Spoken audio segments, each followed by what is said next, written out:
Is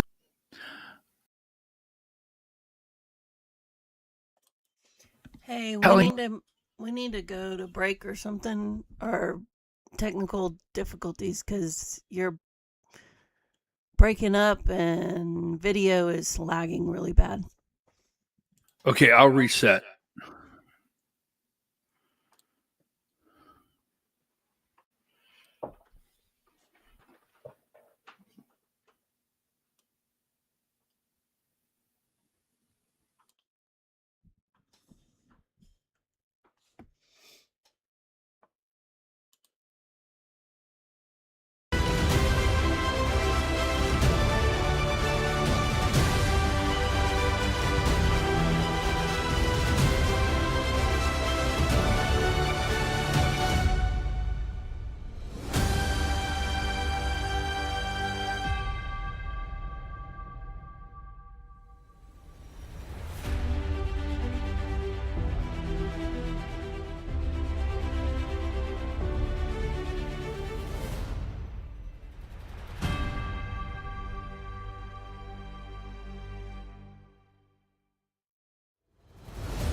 How was that?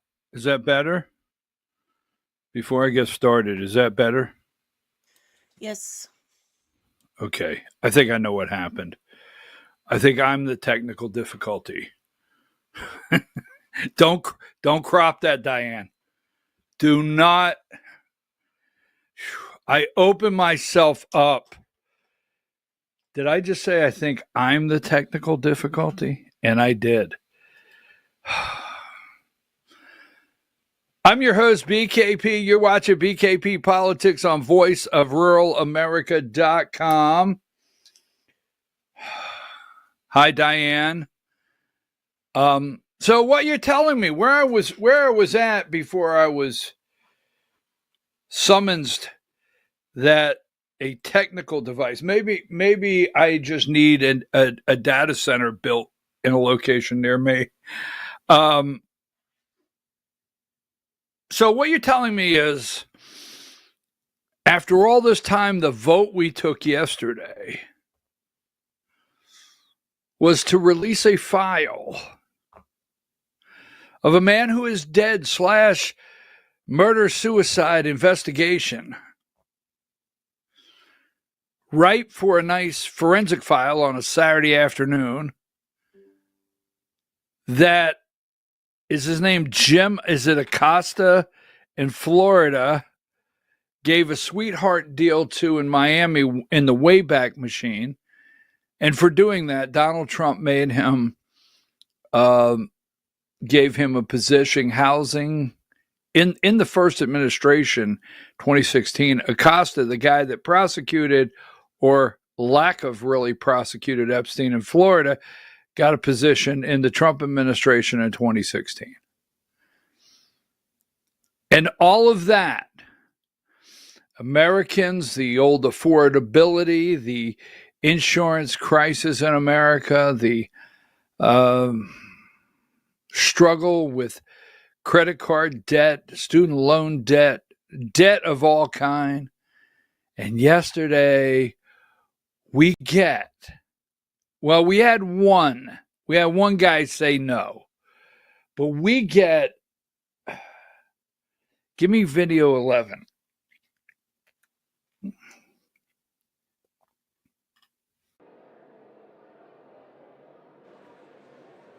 On this vote, the yeas are 427, the nays are 1. 2/3 being in the affirmative, The rules are suspended. The bill is passed, and without objection, the motion to reconsider is laid on the table.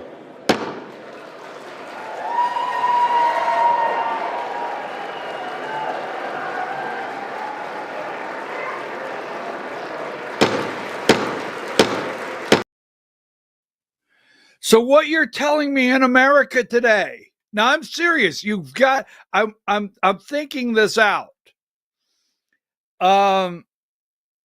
So what you're telling me is we can find consensus 400, right? 427. And I understand. I know there was one person that voted no, claiming that, give me 116, that the House Oversight Committee was doing a good job and felt that should move forward. And that's Clay. What's his name anyhow? So what you're telling me is yesterday we found consensus in America to release a file that from a dead guy, 427. I mean, this is the crisis in America that calls for unity.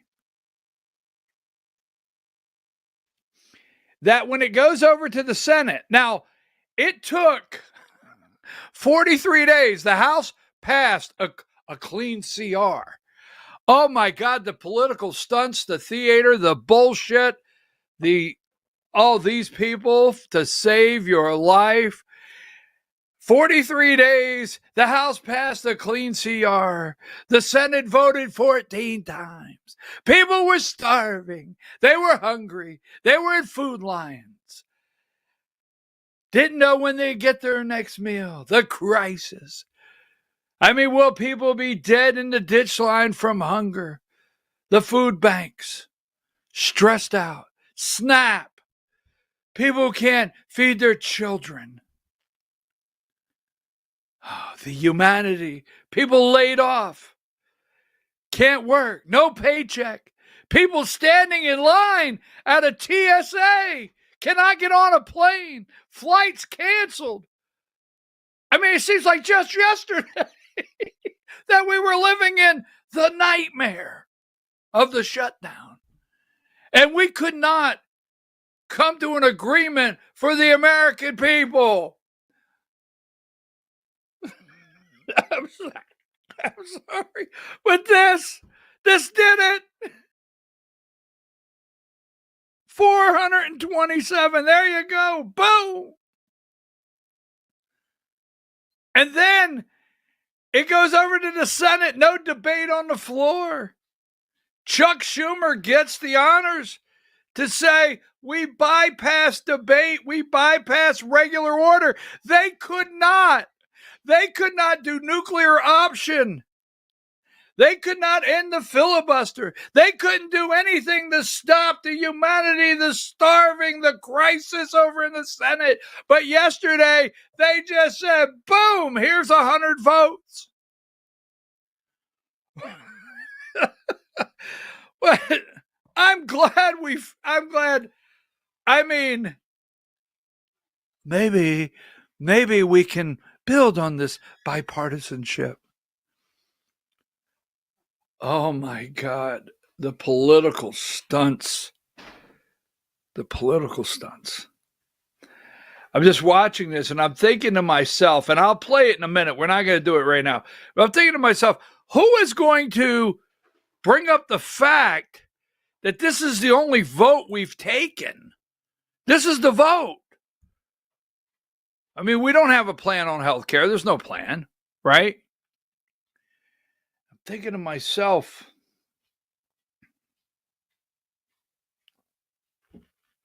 this is it. This, folks, let me just tell you this, all right? So let me make my comment and then we'll get on with it. All right. There's things you're going to hear right here that you will not hear anywhere else. When I say no one, it's a very bold statement, but no one studies politics or picks up on what they're doing quite like this program here. And everyone is picking a side. There's a dividing line. There is the no matter what Trump says, I'm not going against him. He has my full support. All the above. It's out there. But let me just say this. I've waited for this is Al Capone's vault. Now, for the children's out there, maybe someone like Emery Ray of Turning Point Action in Georgia, for the children's out there, you know, she called me an old man the other day. Really hurt my feelings. I mean, pound sand old man. But for people like that, the young people out there, you know, we sit home one night and Geraldo, whatever you call him, right? He had us all on the edge of our seat because he was going to open Al Capone's vault. Remember? Remember that for you old folks out there or people that are not accepting that you have a little age? He was going to do that. And we were all there. We were glued to the TV because he told us he was going to open Al Capone's vault. And we were going to see what's inside the vault. And every time it got close to opening it, and the guy that was cracking the safe or the team he had to crack in the safe, you guys remember it like it was yesterday, they would go to commercial. And after this commercial, we're going to open Al Capone's vault, right? And finally, after hours or minutes, days of talking about it, we finally opened Al Capone's vault, and we all remember nothing was there. It was empty. It was empty. Nothing. Why, we were looking for jewels, rubies. We were looking for documents that proved the tax fraud. We were looking for anything. We were built up to here, and there was nothing. So the Epstein file is Al Capone's vault to me. Now, this is where I'm going to go with this. What happens? I don't know. We have already accusations that it's being scrubbed. Okay? We have accusations it's being scrubbed. What comes out in this file? I don't know. And I'll talk about that a little further in detail a little later. But so President Trump's going to sign it. President Trump's going to sign it. They have 30 days to produce the file, and we shall see what happens. But this is the bill. This is the bill we're going to talk about. Now, this is where you may turn off the program, okay? Yes, I know. You don't want to hear anything about, give me number 27. Hi, Diane. I said hi. How are you? Good. I'm glad to hear it. So, you know,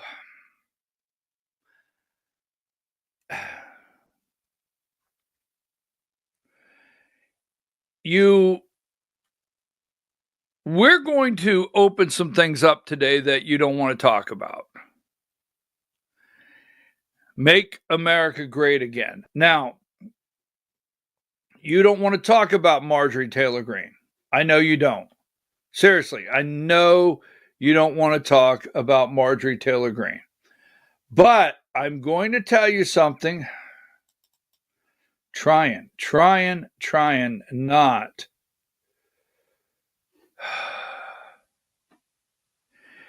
Give me this one right here, Diane. I'm trying not. I don't think I want to do this, Diane. But my commitment to the truth. Give me number 69. You don't want to talk about Marjorie Taylor Greene. I'm going to. This is the full circle that MTG has done. You will only hear it here on this program. Okay. This was bad. I didn't mind when President Donald, I didn't mind when President Donald Trump, I didn't mind when President Donald Trump said, Rosie O'Donnell was a little chubby. I didn't mind that. They got in a fight. I didn't mind it. They were both slinging monkey feces at each other. I didn't mind that. All right. The night at now she's all of a sudden, some of you like her. Okay. And people do change. I'll give them that. But the night when Megyn Kelly went after Donald Trump and Donald Trump said she had blood coming from her eyes and, that night. And then the Access Hollywood tape getting off the bus with Billy Bush making some crude comments. We have seen this in the past. And you need women. Now, whether you like it or not, to win an election, you need women. To win an election, you need Hispanics now. To win an election, you need minorities, black, Asians, whatever. You can't just win an election anymore off of maybe my age white people. Can't do it anymore. And I got to tell you, this is bad. This is really, really bad.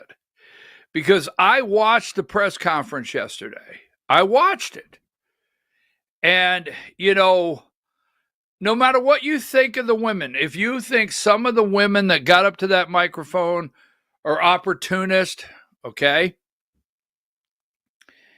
And that they're opportunist and they, although they were harmed when they were children, they're now taking advantage of, regardless of what you think. I watched. If you didn't take it, I watched Ro Khanna. I watched Thomas Massey. I watched MTG, and I watched every woman come up, even the one lady's brother, come up to the podium. I watched everyone. And you know what? No matter what you think, when a woman stands up to the podium and says, I was 14 years old. When Ghislaine Maxwell, who they're discussing a pardon for, they trusted her and she groomed them to come over to the house for lemonade and cookies. When a woman stood up and said, I was 14, several, I was 15. I was 16, I was 17.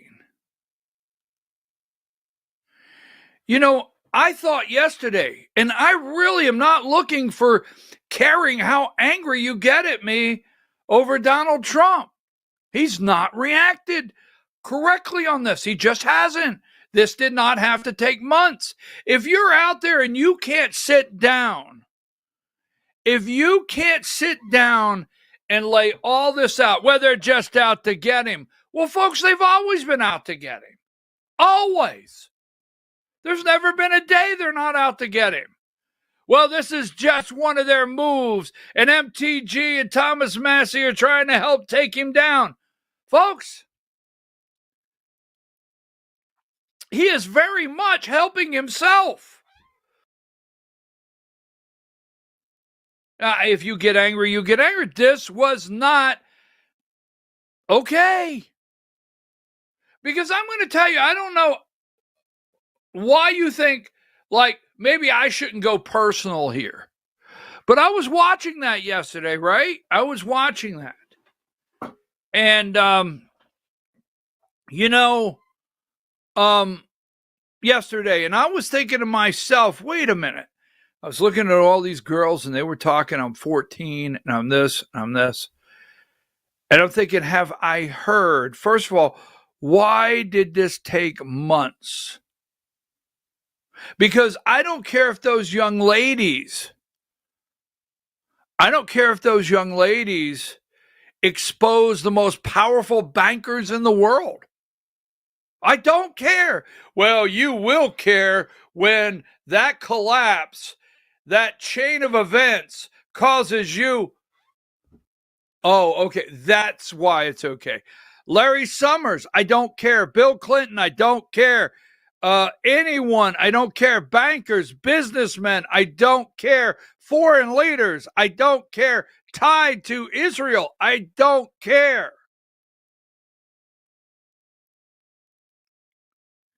If you cannot sit out there today and say, why was this such a battle? Not what's in the file. Because who is really going to trust that they're going to let you see what is there? Who's going to? Now, I'm going to say this, because this is where I probably will lose you as a viewer. I probably will. And it's not like I'm making millions of dollars like Bannon and all these other people out there that are well paid. It's not like I'm well paid, because I'm not. So if you leave, it's not like it's a dollar off my back, because I sure as hell don't get it. Now, let me just say this. That was bad. All right. Yesterday, and give me number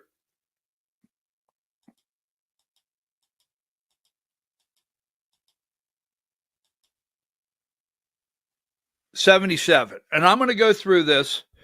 Here's number 77. Here's Donald J. Trump. Trump calls Epstein files a Democrat hoax. Okay. I know. Okay. Trump, number 78, berates ABC reporter, says network should lose license. All right.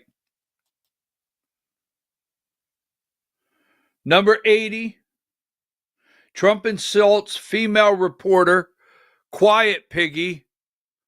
Why is he getting angry? Why? Don't have the press in there. Don't pretend like you're upset they asked you a question when you bring the Crown Prince. Remember, I thought Tucker was going to do a 9-part thing and tell us what really happened on 9/11, right? But the Saudi Crown Prince, who upped his ante to $1 trillion, Elon Musk was in the room, right? I wish I knew certain people were watching this morning. Because you remember I told you to keep your eye on what's going on with Musk and Trump, right? I told you that months ago. Nothing happened. Nothing happened. You keep getting sucked in by this Bannon guy. I mean, someone send Bannon a can of shaving cream and a razor and tell him to get a damn haircut and clean up his act, okay? I'm sorry. Oh, that upset me. I don't give a shit if it upsets you. I'm tired of those people over there not telling you the truth and just pulling things. Oh my God, Elon, we're going to destroy him. He's the friggin' $1 trillion man, and he had a bow tie on at the dinner last night.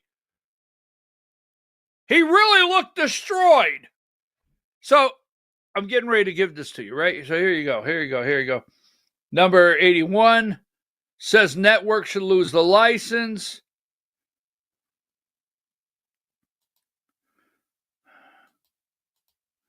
I got a couple more I want to show you, because we're going to uncover some things this morning that, if you're not angry, because I have, and pray to still have hope in this administration.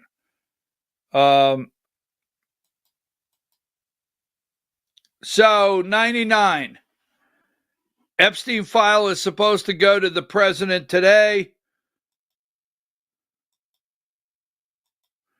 Give me this one right here. 102. The file's supposed to go to his desk today.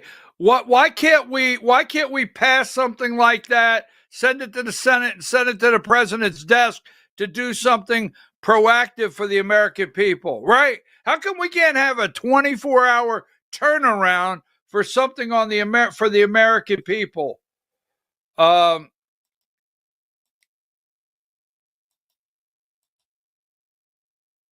110, Mike Johnson. I have no use for Mike Johnson.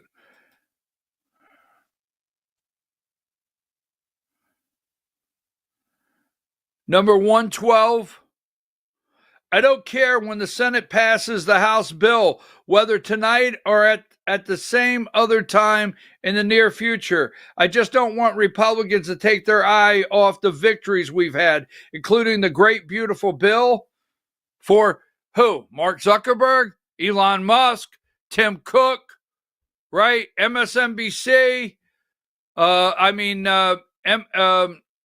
Microsoft, Sam Altman, including the great, big, beautiful bill, closed borders. Closed borders, we're going to talk about those closed borders. They are no men in sports, transgender for everyone. Wait a minute. I'm sorry. I missed one word about the ladies that were raped. I missed one compassionate word about the women, right, that were groomed by Ghislaine Maxwell or whatever her name is, that is now in a cushy prison. Yes, in a cushy prison, right? Looking for a pardon. Wow. I don't know. I don't see anything here. Women raped. So I want to say something here before I go any further. Give me this one here. Now, if you're new to this program, you do know that 115, that MTG, we're not friends, okay? We're not friends, all right? You're mad she went on The View. You're mad she went on CNN. You're mad she talked about families, struggling with groceries. I don't know about you, but in the old days, right? The mail was on the kitchen table when Dad got home. Right? Come to the mailbox. Mom got the mail out, put it on the kitchen table. It's the old days, Let's go back. Some of us remember the old phone bill, getting a nervous wreck, right? You remember how many pages and Dad would go down every phone number and he'd go over, who called Wisconsin for $18.22? You remember phone bill night in America? Do you? Because I do. I remember, I don't know about your dad, but we had phone bill night in America. Americans, my age, we remember phone bill night. And we remember Dad going down with a finger, right? And finding who could so-and-so for $8.33. Who do you know out there? And then you got put under the bright lights and you had to tell the whole story. Maybe that just happened to me. That being said, there's still a part of America where it's digital, but let's just envision, the bills laying on the table. How many of you remember, because I do, getting all the bills a little holder. Every day, you had that little thing up there on the kitchen wall, and you put the electric, you put the phone, you put the cable, you put the hospital bill, whatever it was, and then you sit down with your wife, right? I don't know if you did that, and you sit down at the dining room table, and you got them all out, and you got the checkbook, and you take a calculator. This is the old days for you kids out there. This is what we used to do in the old days. And we would have our balance, and we'd say $218 to this bill, and we'd say zero. And the rest of them are laying over here. Remember that? You remember that they're laying over here? I don't know what to do. Let's just send them $25. You see, let me just say, even though that sounds like the old days, that's happening right now. That's happening right now in America, where you're looking at, let's send this credit card 25. Let's send this the minimal. It's happening in America today between husbands and wives and husbands and husbands and wives and whatever the hell you are out there. It's happening today. You see, and she went on The View and talked about that. She talked about groceries, Chinese students, visas, giving our kids the jobs. Our kids are coming out of college. Now, I understand they went into a lefty college, or they went into college from a right-leaning family and coming out left. I get all of that, every bit of that. I get all of the failures that we have as Americans, and we do, in what we've done in our higher learning institutions there. But we've got kids that they can't get a job. I don't care. You could say 21 trillion of investment all day long. Just keep saying 21 trillion. Got kids can't get a job. Got people can't pay their bills. Insurance is through the roof. Now I understand you're mad at her, and I get it. But I'm going to bring this all the way around, because this is the day you're probably going to turn the show off and never turn it back on. Senate suddenly passed the Epstein bill. Now, who's behind her? Women, right? So let's go with this, all right? Here, we just want one time that President Trump acknowledges what happened to these women. Video 1. In the Oval Office, Trump once again sought to distance himself from his former friend, as well as highlight Epstein's ties instead to Democrats.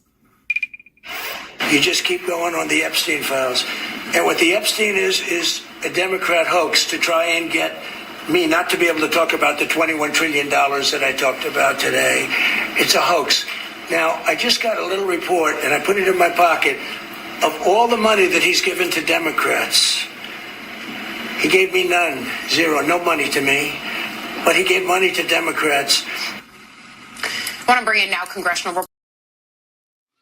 All right, so the Crown Prince was there.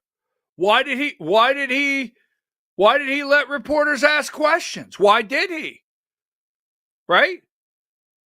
I mean, why didn't he just allow them to come in, take some pictures, and leave the room? Why not? He knows the questions he's going to get. Give me video 3.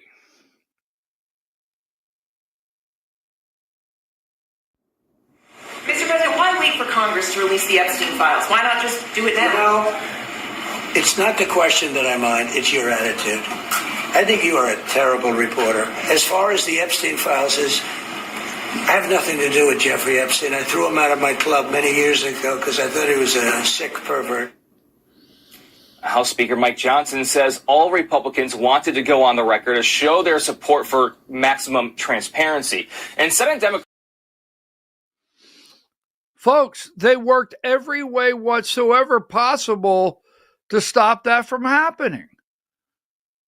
Now, he could get mad, but all that lady asked, why didn't you just do it?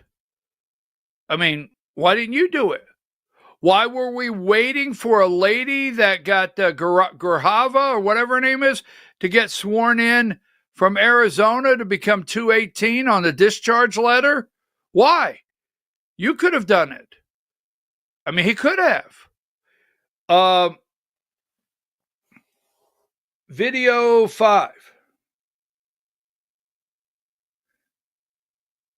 During his Oval Office meeting with the Saudi Crown Prince yesterday, President Trump berated an ABC News correspondent, Mary Bruce, after she asked about the Epstein files. Mr. President, why wait for Congress to release the Epstein files? Why not just do it now? Well, it's not the question that I mind, it's your attitude. I think you are a terrible reporter. It's the way you ask these questions. You start off with a man who's highly respected, asking him a horrible, insubordinate, and just a terrible question. And you could even ask that same exact question nicely. You're all psyched up. Somebody psychs you over at ABC. You're going to psych it. You're a terrible person and a terrible reporter. As far as the Epstein files is, I have nothing to do with Jeffrey Epstein. I threw him out of my club many years ago because I thought he was a sick pervert. And I guess I turned out to be right. People are wise to your hoax, and ABC's your company, your crappy company, is one of the perpetrators. And I'll tell you something. So why not just sign it down? I think the license should be taken away from ABC because your news is so fake and it's so wrong.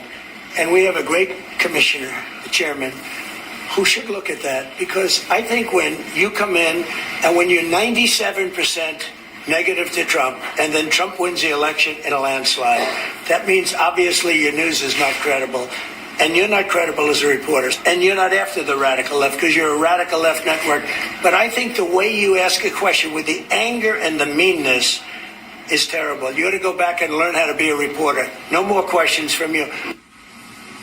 That exchange came after Bruce asked the Crown Prince and the president about the murder of Washington Post journalist Jamal Khashoggi, which U.S. intelligence during Trump's first term concluded was ordered. Give me number 37. Now, keep something in mind I'm about to show you. I think I brought it over from yesterday, because I want to go into the behind the scenes, what's really taking place here. All right. Trump berates one reporter and tells another, quiet piggy. All right. Now, give me number 23. Don't forget, they went to Mar-a-Lago and met with Trump. I mean, I'm at a point I don't know what to trust, because don't forget, because I watch every day. They went and met with Trump. He never says anything about them. He never calls him Psycho Joe. He doesn't go off and say Psycho Joe. Now, give me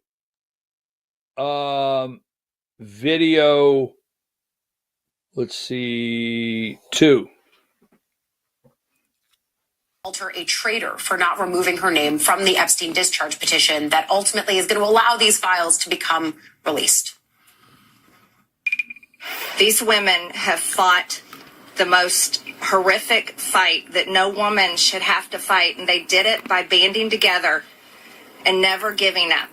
And that's what we did by fighting so hard against the most powerful people in the world, even the President of the United States. I was called a traitor by a man that I fought for 6 years for. And I gave him my loyalty for free. I won my first election without his endorsement, beating 8 men in a primary. And I've never owed him anything, but I fought for him for the policies and for America first. And he called me a traitor for standing with these women and refusing to take my name off the discharge petition. Let me tell you what a traitor is. A traitor is an American that serves foreign countries and themselves. A patriot is an American that serves the United States of America and Americans like the women standing behind me. At another point in that press conference. Okay, give me video 10 so I can wrap this up. Video 10. Sir, if there's nothing incriminating in the file, sir, why not acting as a...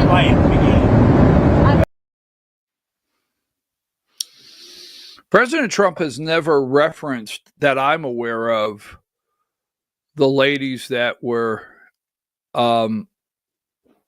groomed, raped, molested. Okay, he that I'm aware of. I've never seen compassion for those women. I just haven't. And I have never said on this program that maybe he would be involved. I've never said that. Diane, give me number 32. I think 32 is one I want. And remember, all right, you know, I want this one here. Elon Musk returns to the White House for Trump's candlelit dinner. Right? Right there. Elon was there. Remember, they were going to get rid of Elon. He's now the $1 trillion man.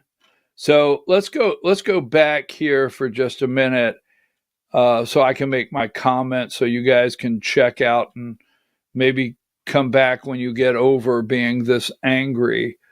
Let's just go with 77.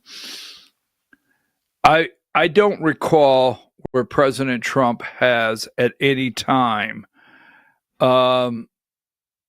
showed compassion for these ladies. I don't. And I don't know why there's been such a fight again. We've not referred to President Trump being in the file or being guilty of anything. We haven't. But I will tell you this. You know, I was listening to these ladies yesterday, and this lady stood up and said I was 14 years old. And another lady stood up and said I was 14 years old. And I just thought to myself, you know what? I'll never forget, and I'm not going to waste your time, but I'll never forget. At that time, Ryan Seacrest, American Idol, was at its highest. You watched American Idol. You watched it, okay? And you never missed. And our daughter, 12 years old, 12. And 12 years old, our daughter, every night, it was the family living room. We watched American Idol, and we all made our judgment. And my daughter would keep looking at me and saying, you have to be 14 to audition. And when I turn 14, I'm going to audition.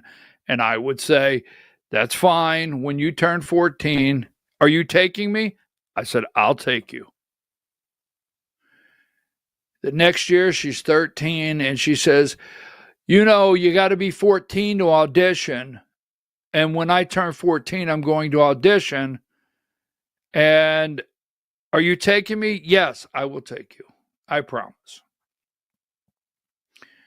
All of a sudden, one night, she comes out of the room, comes around the corner, and I'm sitting in the living room, and she looks at me and she says, I'm 14. Auditions for American Idol are in Washington, D.C. on this day. You said you would take me. My wife was in the kitchen. I looked over and she looked back like, what are you going to do?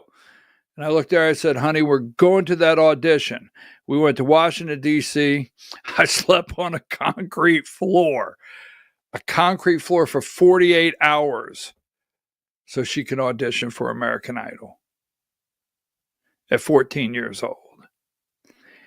I was walking to the car a couple weeks ago. We went to have some pictures made, and my one granddaughter is 5 years old, and my grandkids always know that I have candy. I have all 6 of my grandkids. Well, the newest one doesn't quite know yet, but the 5 know. My youngest grandson, the first thing he does is come up and start patting on my pockets, because I never go see the kids that I don't have candy. And we were off in a park, and I told my one granddaughter, I said, let's get out of here. Let's you and I head to the car, and you could be first to get your candy, and you could pick in front of everybody. And her eyes just lit up, and I held her hand, and we walked all the way through that park, and we had the biggest conversation. And we went to the car, and she got first pick of all the candy. Trump has lost women by the millions. By the millions. Marjorie Taylor Greene, whether you like it or not, is capitalizing on that, whether you like it or not. There's women that like Marjorie Taylor Greene that never thought they would like Marjorie Taylor Greene. And this is not a support group for Marjorie Taylor Greene. But no matter how angry you get with me, Trump has lost women by the millions, and I mean millions. He's lost some fathers. He's lost some grandfathers. And it didn't have to be this way. It didn't have to. On day one, he made a campaign promise. On day One, J.D. Vance, Don Jr. Donald Trump could have come out and said, all right, you know, I got to go to break. Number 72. I enjoy when he says the fat shot. I do. I like that. Okay. And I don't mind if he calls from time to time fake news. I get that. We all like that. All right. But when he didn't have to. It was a little like, now wait a minute, what's got you so upset? And whether you like it or not, this is some polling data. Not saying we always trust polling. 108. President Trump's handling of the Jeffrey Epstein file: 20% approve, 59% disapprove, 21% unsure. Donald Trump has lost women by the millions. By the millions. Yes. To the point where the data is going to be so rough. Watch the fallout here in the next couple weeks where women are concerned. So, you know what? I think the Epstein file is Al Capone's vault.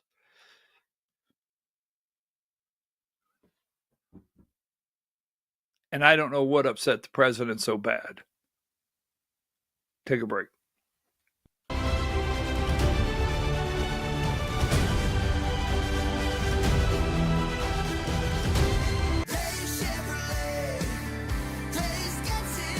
At Days Chevrolet in Jasper, we're proud because for more than 65 years, we've built a legacy of trust for the families we serve. That's why 80% of our business comes from repeat customers and referrals. When you treat folks as well as we do, word is bound to get around. Days Chevrolet in Jasper, family first since 1959. Days Chevrolet, Days gets it done. Together, let's drive. Larry's Body Shop in Ellijay. Family owned and operated since 1978. The latest in cutting-edge digital technology and state-of-the-art equipment allow our iCard Gold Class certified technicians to restore your vehicle. Our second-to-none customer service will work directly with your insurance company. Major accident or minor fender bender. We take the dents out of accidents. Larry's Body Shop, North Georgia's #1 body shop. Visit us at collisiondecision.com.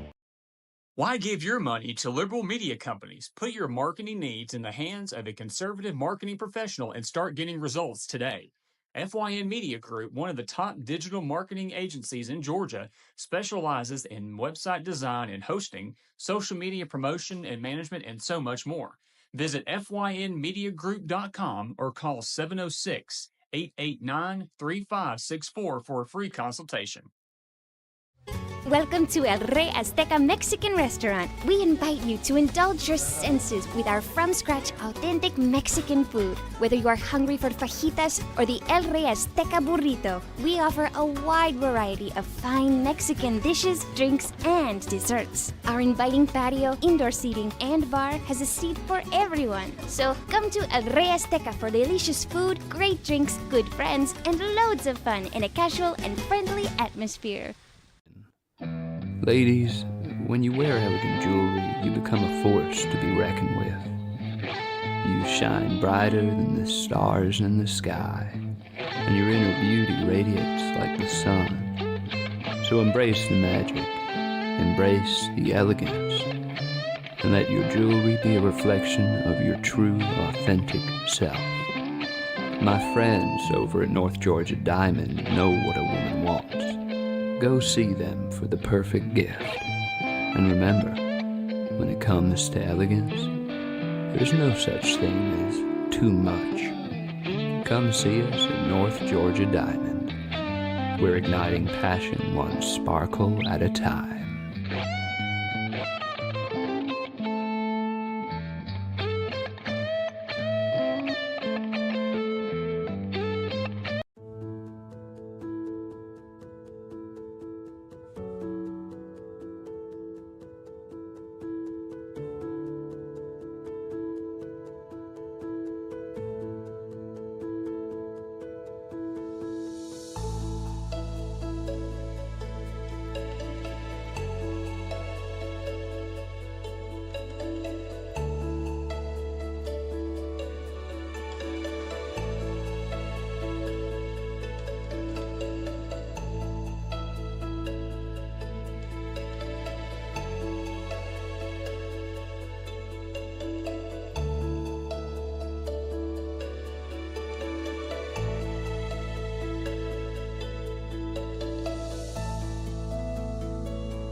In 1981, Reed Nicholson began selling tires out of an old barn in Mineral Bluff. Little did he know that he had just laid the groundwork for the most trusted names in automotive services in the Blue Ridge area. In 1997, Nicholson Tire Center became what it is today, holding the same values of faith, family, and great customer service. 2 locations to serve you, and the Blue Ridge location is currently expanding to offer fast service and the largest U-Haul provider in Georgia. Nicholson Tire Center, Blue Ridge, and Mineral Bluff.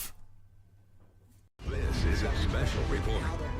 Knowing how to invest your money is harder than ever before. Dealing with stock market volatility, record debt, and terrorist attacks requires new thinking. At U.S. Asset Management, we can help you see the world more clearly so that you can move beyond the chaos and invest with confidence. Call us, visit us online, or drop by our office. U.S. Asset Management, helping you make better decisions with your money. Mesquite Grill, now offering online ordering for your convenience. Check out our new website at mesquitegrillbr.com. That's mesquitegrillbr.com. The great food and service you have come to expect, ready for you when you arrive. Open 7 days a week with a fully stocked bar and friendly service. Bring your furry friends with you and dine on our pet-friendly patio. Also, check out our catering options and let us prepare delicious food for your next event.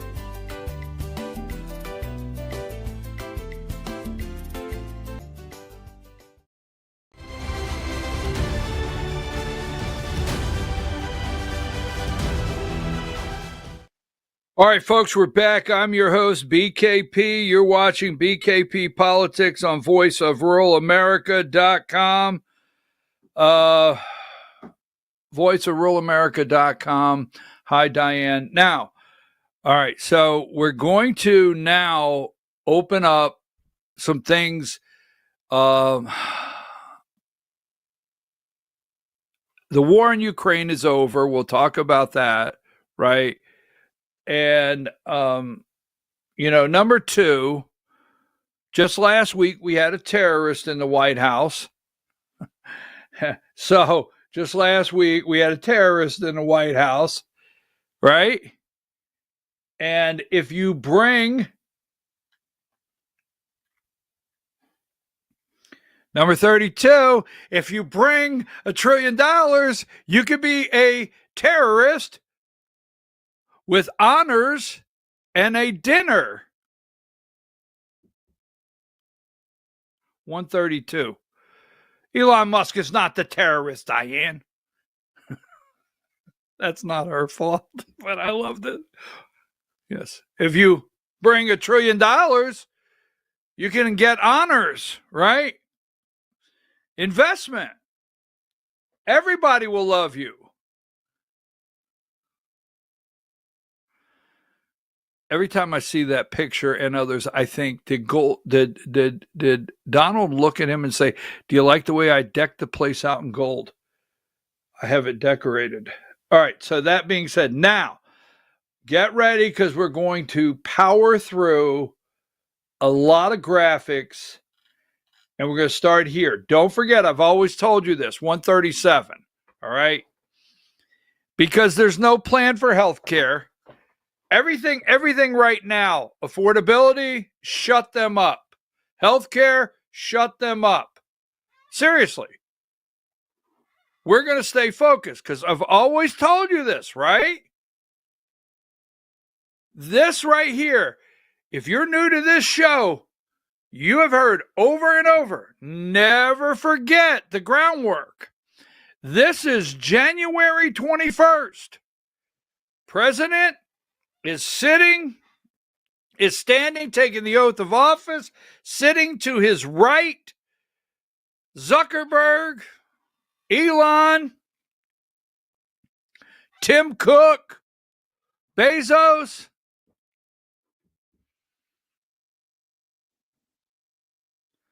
Yes, Bezos' new wife, what's her nickname? Double D. They're all sitting right behind Trump. That's January 20th. January 21st, behind the presidential podium as he steps aside is Larry Ellison. That's January 21st. SoftBank, right? Japan, is that who it is? And that's Sam Altman. Never forget. So let's power through. Ready? Diane, let's start with, Oh, first of all, number one, we must remind people, we do believe it's a coming. Oh, it's a coming. It's well on its way. It's a brewing out there. Give me number 14. We've talked about this. Data centers. Now, keep in mind, AWS, or is that who they are? Amazon data centers or Amazon Cloud went down. Remember, had problems. CloudStrike or Cloudflare or whatever their name is, they had problems yesterday morning. But we're going to fix that, right? Data centers are concentrated in these states. We've showed you this. Power through. Number 15, look at Georgia, 162. Look at your state. Data centers, right? Now, don't forget, we're going to get to one piece at a time. I'm going to click through one at a time. Now, give me number one. Give me number 28. This is Georgia PSC rejects motion to delay multi-billion-dollar Georgia power vote. Power plants across America. We'll get to that a little later in the day at the Georgia Hour, right?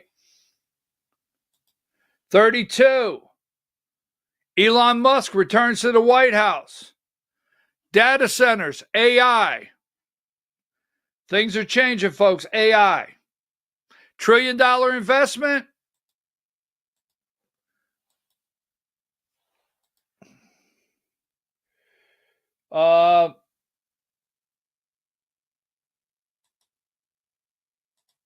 Give me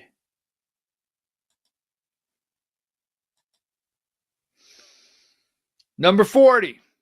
Trump backs a ban on state AI laws.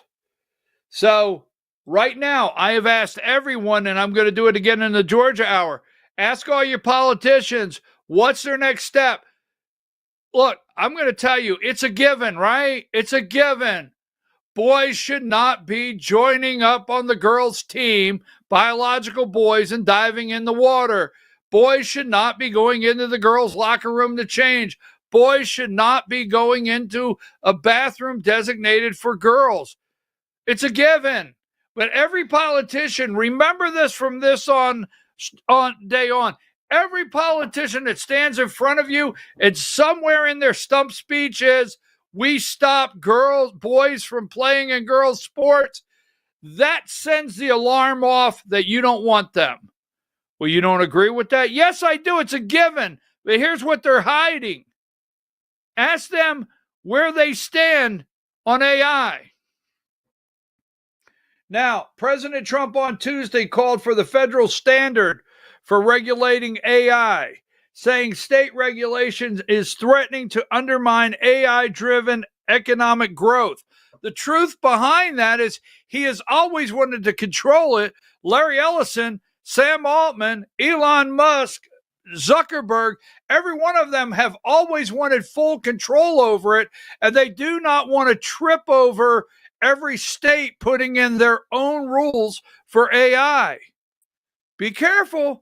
Because what is tied to this and what you're really seeing is, hey, I've got trillions on the line, right? And here's something you're going to hear, well, not today. Well, maybe later. Not right this minute. We'll get to it a little later, right? Just a little bit. Now, number 47, Saudi Arabia to invest $1 trillion. And U.S. Crown Prince said, I believe, Mr. President, today and tomorrow we can announce that we are going to increase that $600 billion to $1 trillion. It's AI.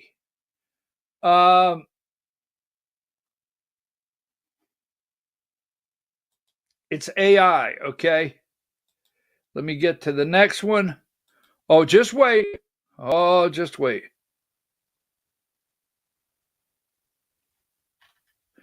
Number 50. President Trump. Investment in AI is helping to make the U.S. economy the hottest in the world. but over-regulating by states is threatening to undermine the major growth engine. Now, I have to tell you, you don't want to push back. You better push back. Well, he's Donald Trump. We support our president. Well, guess what? My blinders are off. You keep carrying yours. Some states are even trying to embed DEI ideology. Well, there's a way to get you to think we should just give all the power to the federal government. Hey, look, we've given enough power to the federal government way before Donald Trump, with Donald Trump, and now. And where the hell has that gotten us? We must have one federal standard instead of patchwork 50-state regulatory. If we don't, then China will easily catch us in the AI race. Bullshit. Absolutely bull crap. All right? I mean, seriously. Do not fall for it. We must push back now, right? Number 59. Saudi set to announce slew of AI deals with U.S. firms. Right? Read these articles. The U.S. will grant Saudi Arabia access to the latest AI chips as part of data center deals with tech giants. Wait a minute. I can't go into it. Number 60. Here is actually the article. We don't have time for that. Now, let's look at this for a minute. You can't make this up. Now, this is what I would tell you. There's 161 data centers in Georgia, and they've been planned for years, and the deal is in. And Donald Trump has made a deal with some people that I'm not prepared to get on board with. Number 61, Donald, what have you done now? Trump, DOE, Department of Energy, gives Microsoft partner $1 billion loan to restart 3 Mile Island reactor. Remember on the show, Diane, I know you remember it. We brought this to you. We showed you that Microsoft bought 3 Mile Island. Remember? They made a deal with this company. And now you and I are putting $1 billion into 3 Mile Island for Microsoft. The Trump administration announced Tuesday it would provide Conciliation Energy, is that their name, with $1 billion loan to restart the nuclear reactor at 3 Mile Island. Hey, for the kids out there, to call me old man, I remember the night 3 Mile Island melted down and everybody was nervous because I lived in the general area and we were wondering how far that would go. I remember that night. Anyhow, $1.6 billion, Microsoft, we're giving the money out, right? We don't have the money for anything else, but I'll be damned if Microsoft's not going to get $1 billion of it, right? I told you that. Watch what's going on here. Now, number 63, the same company, the same damn company, right? Conciliation Energy, is that who it is? It follows the company's deal with Microsoft to restart 3 Mile Island. They are putting together a package for Meta, Mark Zuckerberg. Well, wait a minute. Just seems like yesterday Mark Zuckerberg got a really good, we'll get to that in a minute.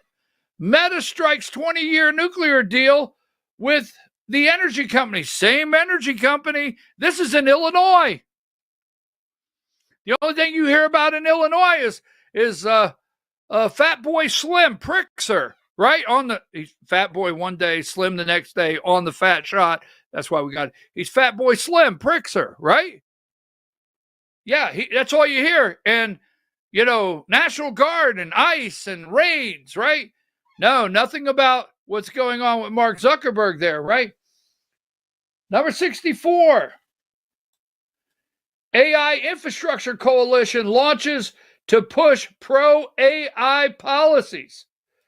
A tech-friendly group, the AI Infrastructure Coalition, will launch Wednesday evening a reception near the White House to advocate for every layer of AI, the AI stack, from semiconductors manufacturers and energy providers.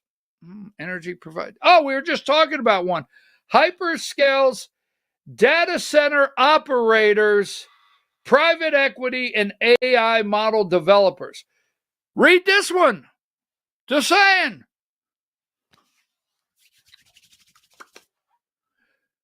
I'll be damned. Oh, I'm sorry. Epstein files. I'm sorry. Al Capone's vault. I'm sorry. MPG. Serenity now. Serenity now. Serenity now. I'm so damn tired of these people that lie. They just do nothing but lie. Hold on. Just a couple more. Then we're going to go to the next staged event for America's eyes. Right? The PSYOP, as we call it, right? Is that what it's called? PSYOP? Give me this one here. I know it is. We'll get to it in just a minute, right? They got you all whooped up into a frenzy, and you're going to wake up one day. Number 82. Here it is, right? Trump administration backs 3 Mile Island nuclear restart with $1 billion loan. Here's the Washington Post, 83. Trump officials, that would happen to be what? Microsoft. I know Bill Gates is not the CEO of Microsoft any longer, but you can't make this up, right? Let's see. I've got one more I want to get to. Give me this one, number 89. Meta, right? Meta, Zuckerberg, deal, same nuclear energy company in Illinois. Judge, Meta not a legal monopoly. They seem to win a nice case. Mark Zuckerberg seemed to have won a very nice case. Hold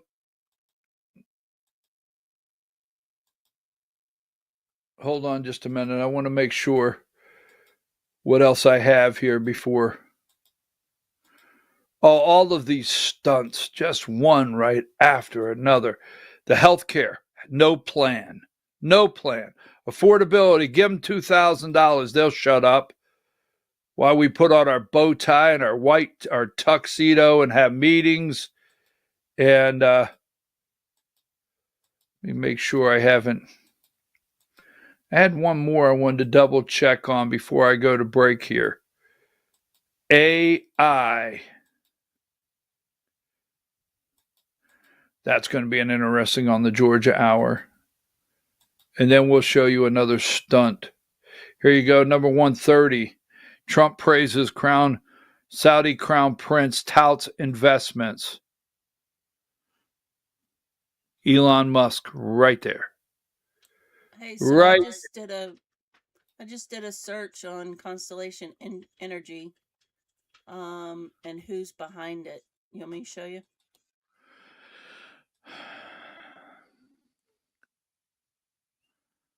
She knows the answer, folks. She knows the answer. Show me.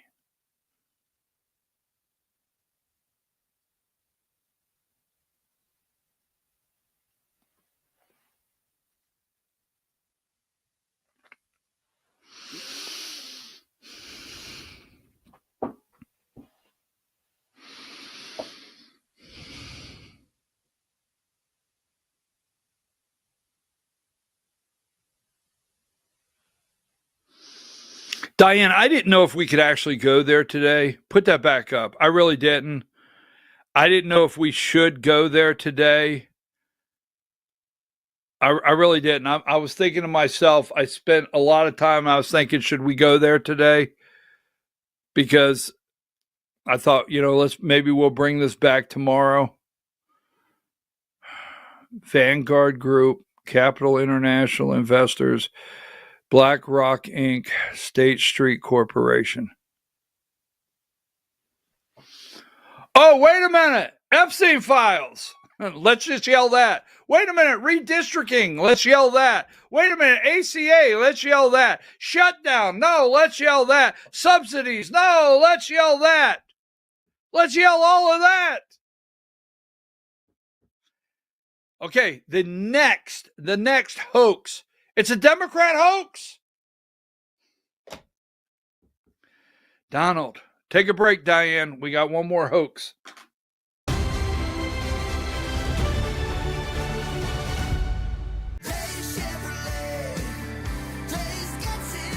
At Days Chevrolet in Jasper, we're proud because for more than 65 years, we've built a legacy of trust for the families we serve. That's why 80% of our business comes from repeat customers and referrals. When you treat folks as well as we do, word is bound to get around. Days Chevrolet in Jasper, family first since 1959. Days Chevrolet, Days gets it done. Together, let's drive. Larry's Body Shop in Ellijay. Family owned and operated since 1978. The latest in cutting-edge digital technology and state-of-the-art equipment allow our iCard Gold Class certified technicians to restore your vehicle. Our second-to-none customer service will work directly with your insurance company. Major accident or minor fender bender. We take the dents out of accidents. Larry's Body Shop, North Georgia's #1 body shop. Visit us at collisiondecision.com. Why give your money to liberal media companies? Put your marketing needs in the hands of a conservative marketing professional and start getting results today. FYN Media Group, one of the top digital marketing agencies in Georgia, specializes in website design and hosting, social media promotion and management, and so much more. Visit FYNmediagroup.com or call 706-889-3564 for a free consultation. Welcome to El Rey Azteca Mexican Restaurant. We invite you to indulge your senses with our from-scratch authentic Mexican food. Whether you are hungry for fajitas or the El Rey Azteca burrito, we offer a wide variety of fine Mexican dishes, drinks, and desserts. Our inviting patio, indoor seating, and bar has a seat for everyone. So come to El Rey Azteca for delicious food, great drinks, good friends, and loads of fun in a casual and friendly atmosphere. Ladies, when you wear elegant jewelry, you become a force to be reckoned with. You shine brighter than the stars in the sky, and your inner beauty radiates like the sun. So embrace the magic, embrace the elegance, and let your jewelry be a reflection of your true, authentic self.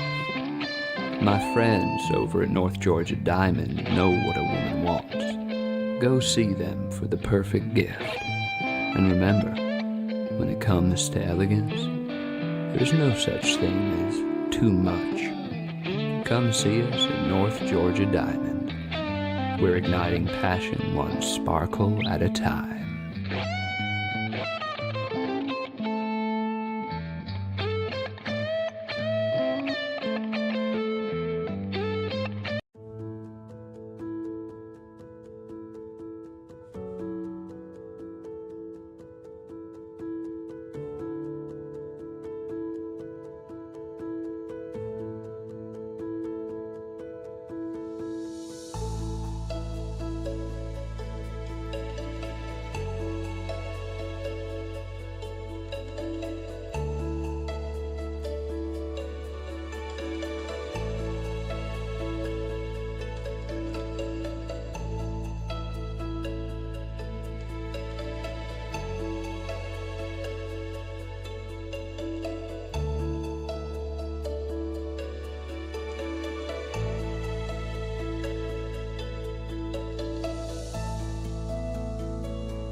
In 1981, Reed Nicholson began selling tires out of an old barn in Mineral Bluff. Little did he know that he had just laid the groundwork for the most trusted names in automotive services in the Blue Ridge area. In 1997, Nicholson Tire Center became what it is today, holding the same values of faith, family, and great customer service. 2 locations to serve you, and the Blue Ridge location is currently expanding to offer fast service and the largest U-Haul provider in Georgia. Nicholson Tire Center, Blue Ridge, and Mineral Bluff. This is a special report. Knowing how to invest your money is harder than ever before. Dealing with stock market volatility, record debt, and terrorist attacks requires new thinking. At U.S. Asset Management, we can help you see the world more clearly so that you can move beyond the chaos and invest with confidence. Call us, visit us online, or drop by our office. U.S. Asset Management, helping you make better decisions with your money. Mesquite Grill, now offering online ordering for your convenience. Check out our new website at mesquitegrillbr.com. That's mesquitegrillbr.com. The great food and service you have come to expect, ready for you when you arrive. Open 7 days a week with a fully stocked bar and friendly service. Bring your furry friends with you and dine on our pet-friendly patio. Also, check out our catering options and let us prepare delicious food for your next event.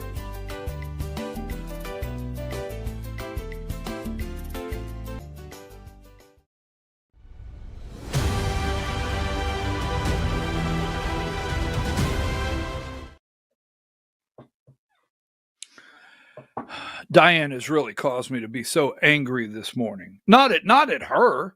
No, not at her. She's like, see, here's what happens. Let me tell you how it works. I don't really know. I'm just making this up.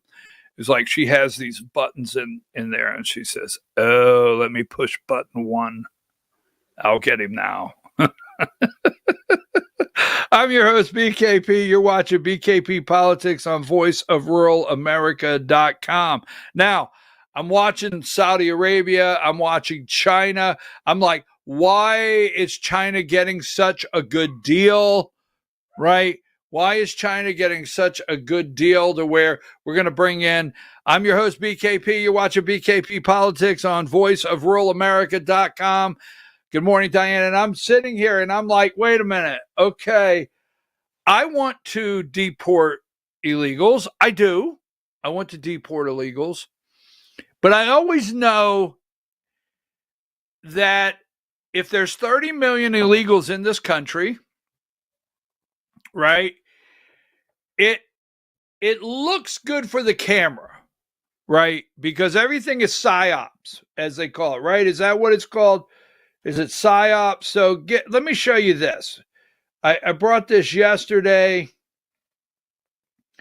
and I've just gotten to the point. I know I have people that are like disappearing from the show. Give me number 21 because they're upset that I'm all the way up to 9:20 a.m. this morning, and I've yet to mention how beautiful and eloquent and just amazing Melania looked last night. Right? So I missed it. A PSYOP is the planned use of information to influence the emotions, motives, and reasoning of a target audience. Now take that down. So I keep wondering, all right, so we got in a fight with Gavin Newsom, went to California, we went to LA, and I got to thinking, wait a minute. Did we clean up LA? Did we get all the illegals out? Did we get the gangs, the drugs, the illegal? Did we? And then we go up to Portland and we needed to get up there. And did we clean up everything? And then we went to Memphis and then we went to Chicago. And I'm like, oh, yes, I'm for sure. We went in, we cleaned up Southside Chicago, and we have to be deporting millions and millions. And then we went to, we've gone to Charlotte. We've got Charlotte's Web going on. We're in St. Paul, Minneapolis. We have that going on. We're getting ready to go to the Big Easy down there in New Orleans. And I'm thinking, okay, all right. So wait a minute. How do we plan if the redistricting? Don't forget the 30 million 10 million, 30, 60, the gotaways, the children they haven't found. Don't forget, those people will be counted in 2030. Counted in 2030. They will. They will skew the numbers of redistricting. You keep hearing about redistricting.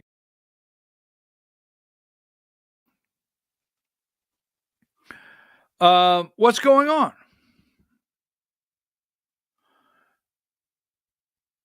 We're getting screen time. Screen time. So I'm thinking about this. Remember the Darien Gap, and I'm not going to play this for long, but I'm thinking about this, the Darien Gap, because here's what's happening. We're going to construction sites. We went to a construction site in Georgia. We're going to construction sites in New Jersey, Newark. We're going to construction sites, raiding. We're going to paper factories. Let me get this paper factory. This is TV, right? TV. Give me video 4.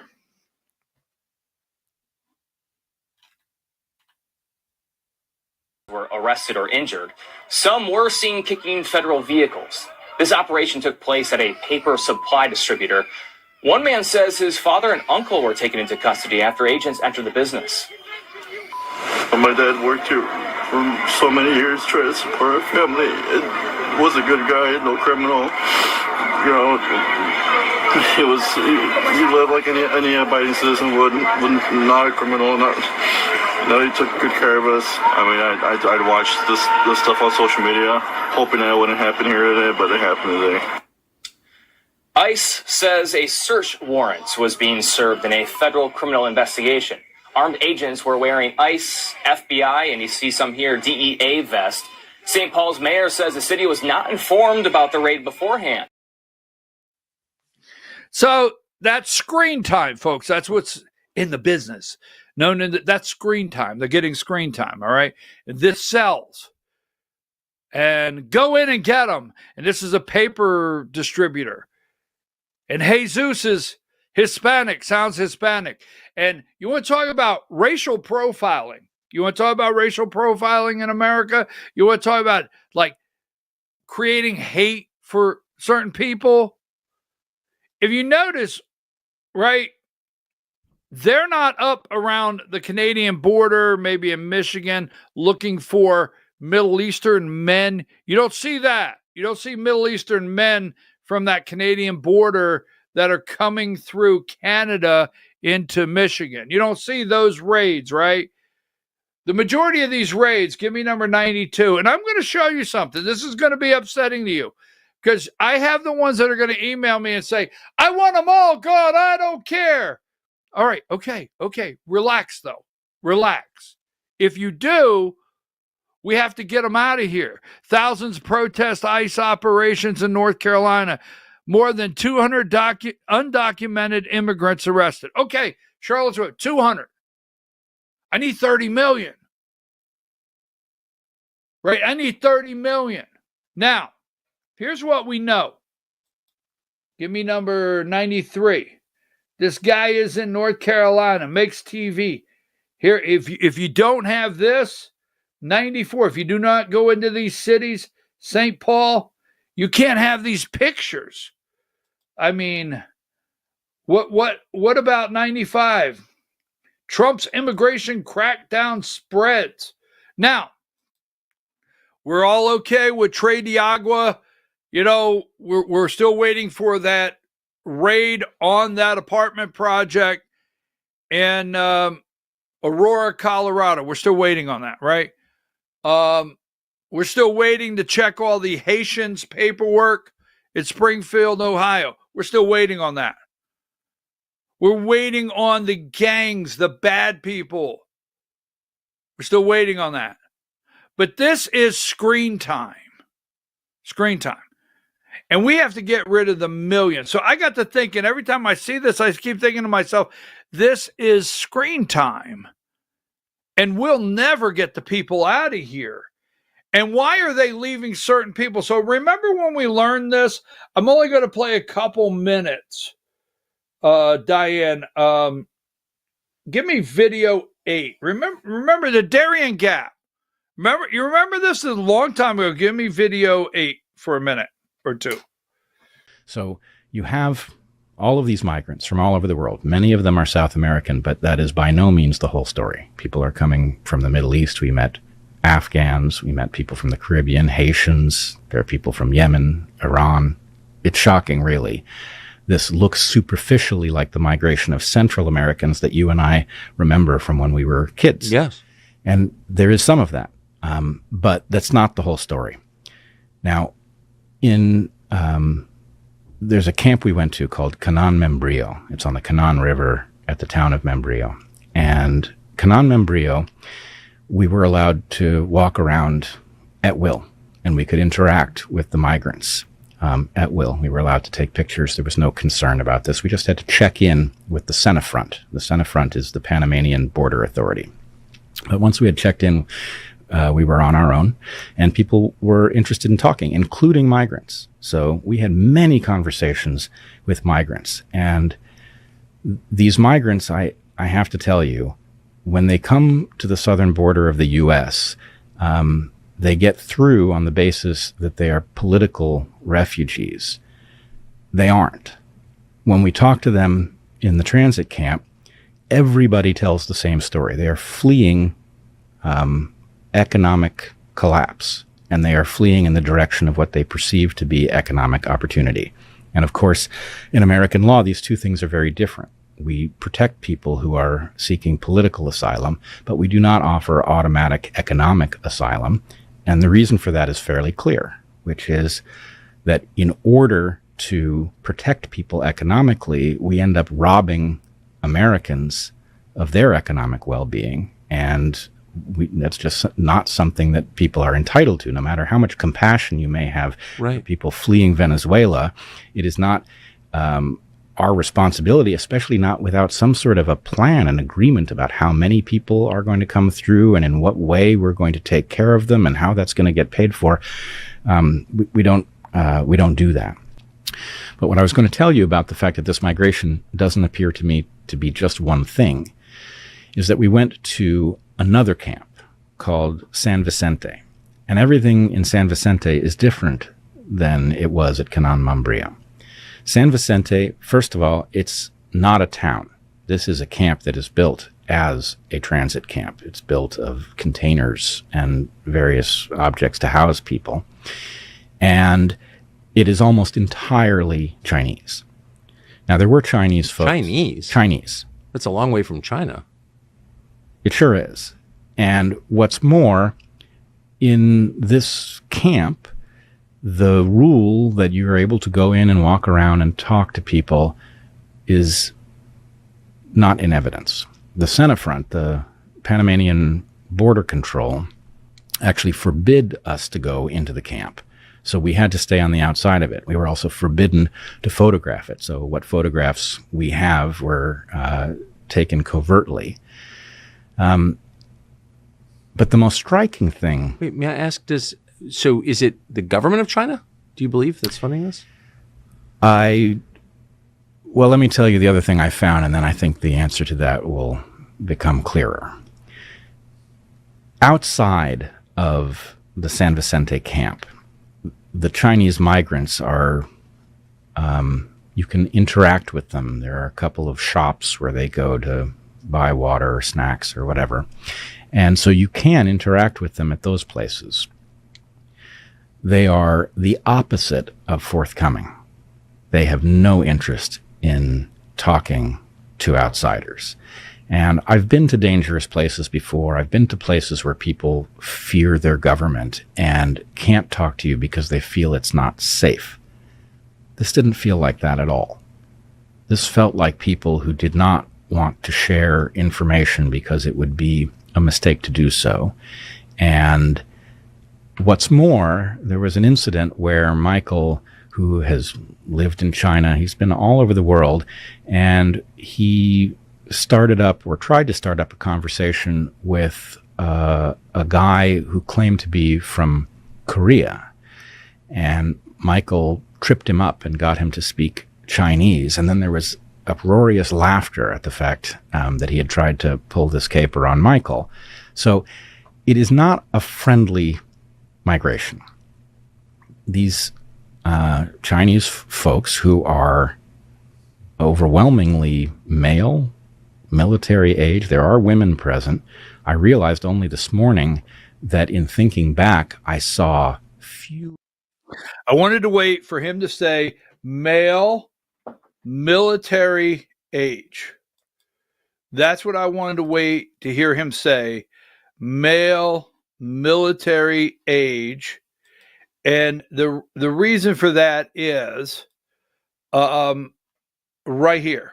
Now, I showed you the screen time. This is all getting screen time. Kristi Noem is getting screen time. Give me this one right here, number 10, right? She's getting screen time. And I'm getting ready to show you something. There was a reason I did that, all right? I am tired of this. She's out handing out $10,000 checks, right? Number 70.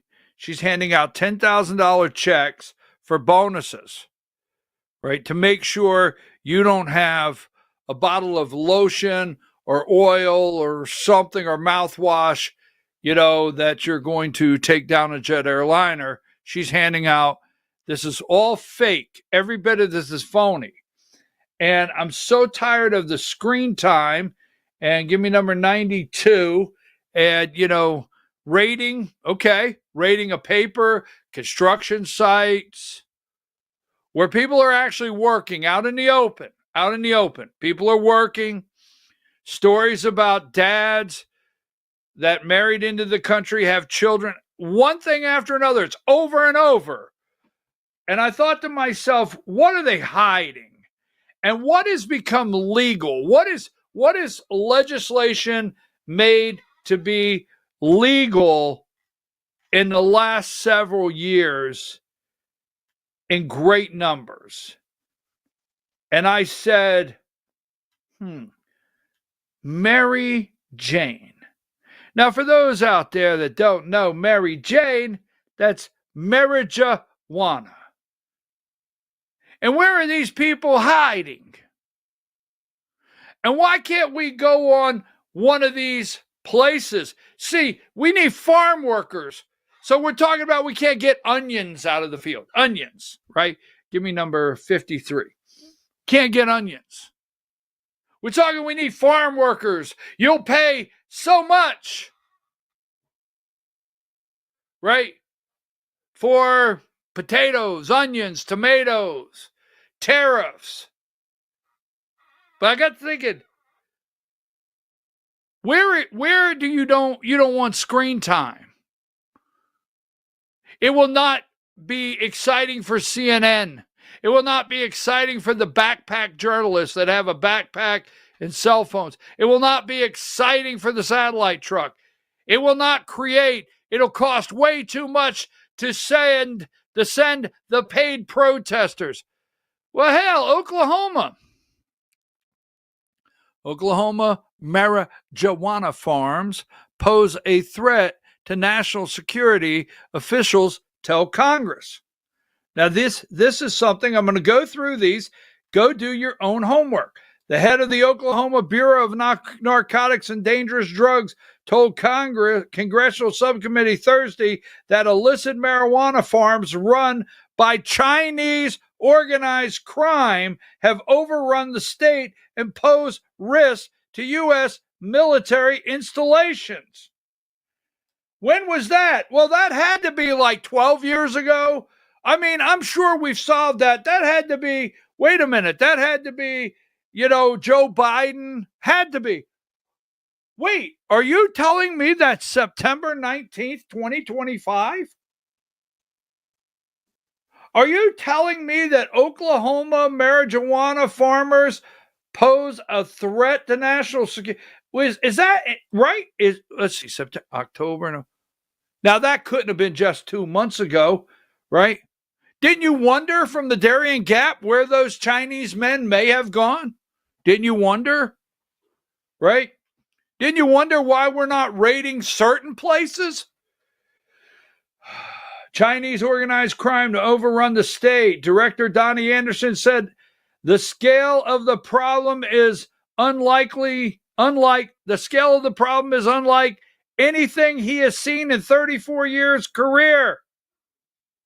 Marijuana exports are around $153 billion last year.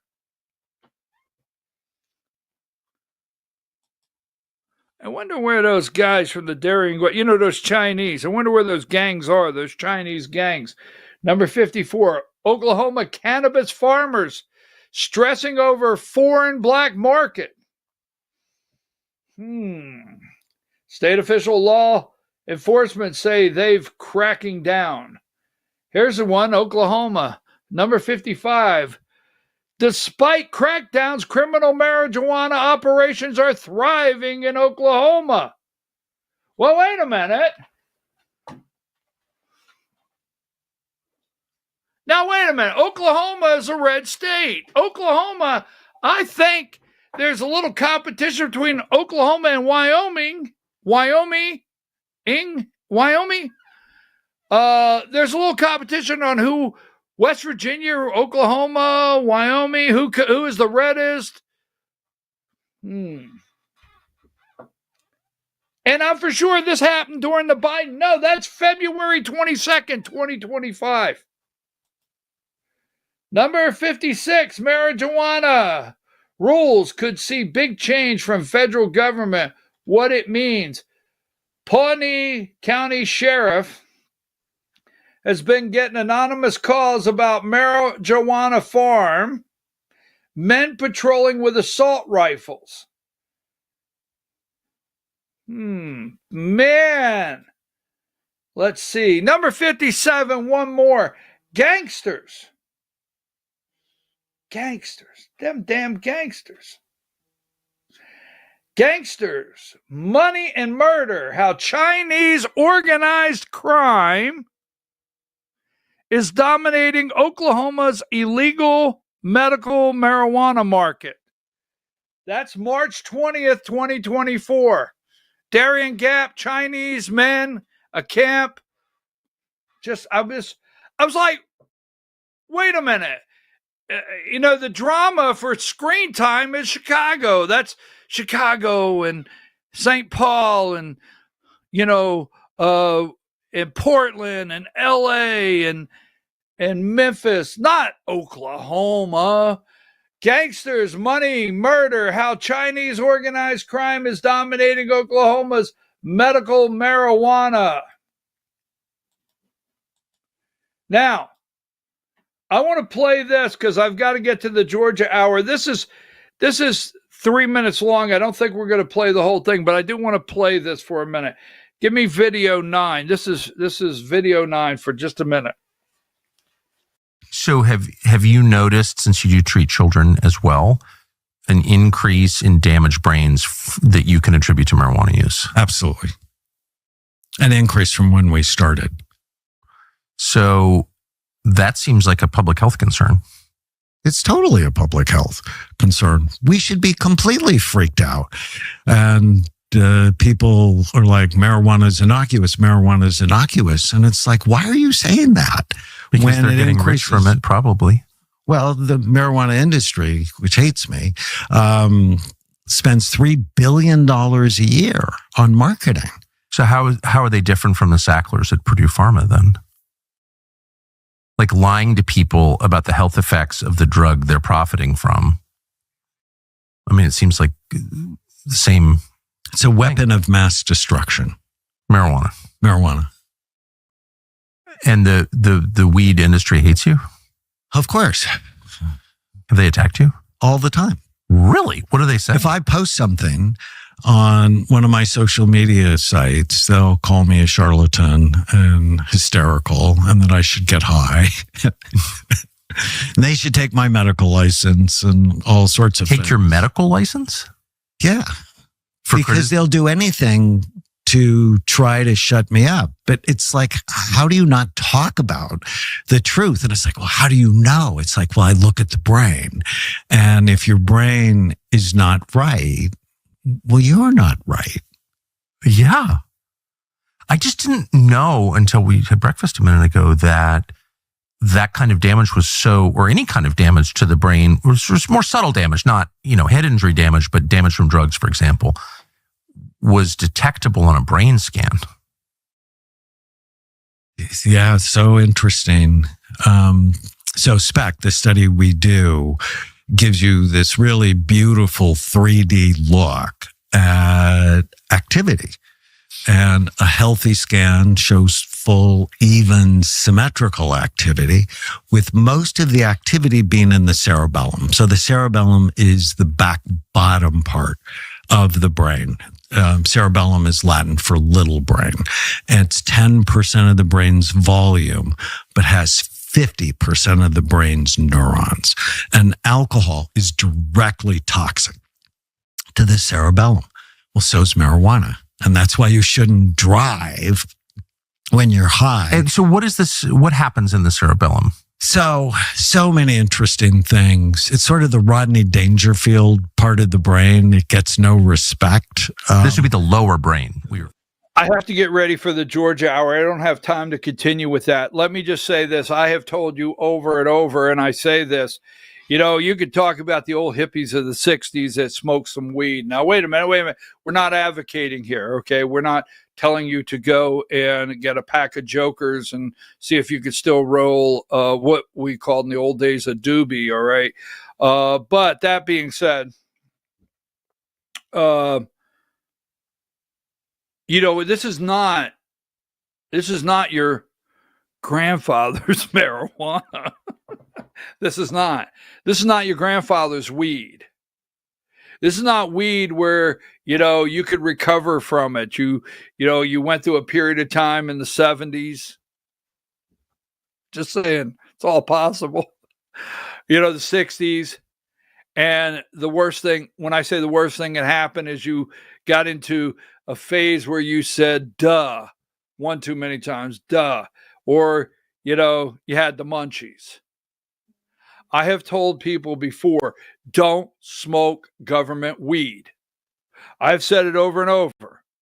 The chemicals in and what they're doing, and you could see, I've brought up, the gangsters, the money, the Chinese organized crime. I have told you over and over, do not smoke government weed. The chemicals in the weed. I'm just saying, okay? This is not a day where you just say, duh. They're lacing.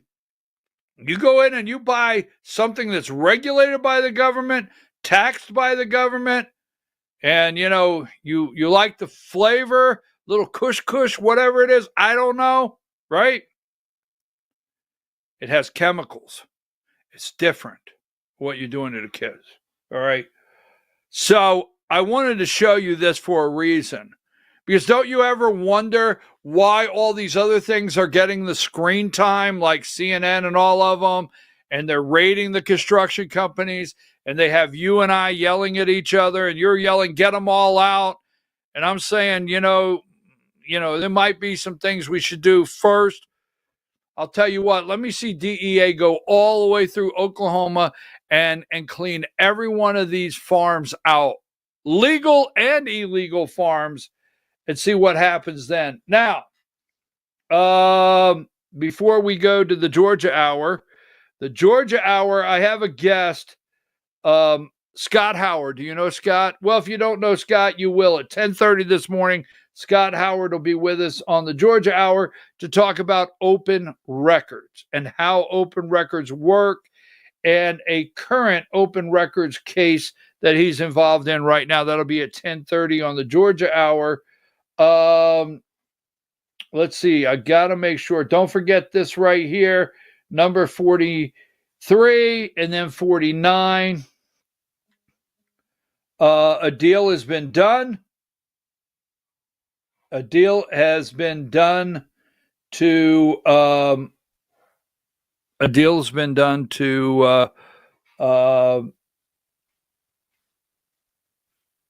peace plan. They're making a peace plan now, right? A peace plan now. I disagree with this. I want to make sure All right, $2,000? No, that's not the answer. And I don't like this at all. Number 106, are you telling me this is the plan? This is the plan? The only health care I will support or approve is sending the money directly back to the people. Congress, do not waste your time and energy on anything else. Absolutely not. This is the plan?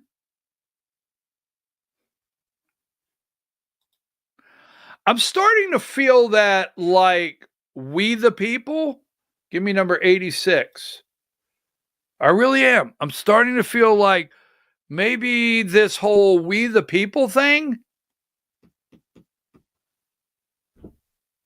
Small business health insurance costs spike over the last 20 years, 120%. I'm kind of thinking that whole we the people thing. Redistricting. Judge knocks down redistricting. Give me number 118. In Texas, we will cover this tomorrow. Redistricting in Texas, 118. As you can see, the Indiana Senate said no, we're not doing it. 117. Indiana Senate voted, said nope, we're not going to do the redistricting. And 117, a federal judge blocked Texas from redistricting the state, congressional redistricting, to the point where he made this comment. Hopefully I'll find it here so we can get ready for, the Georgia Hour. Excuse me. Right here. I'm sorry, I don't have it right now. But the judge said, nope, Texas looks like you are gerrymandering based on race. We won't accept that. The Georgia Hour, 10 o'clock. Come back here. Scott Howard will be with us at 10:30. Take a break.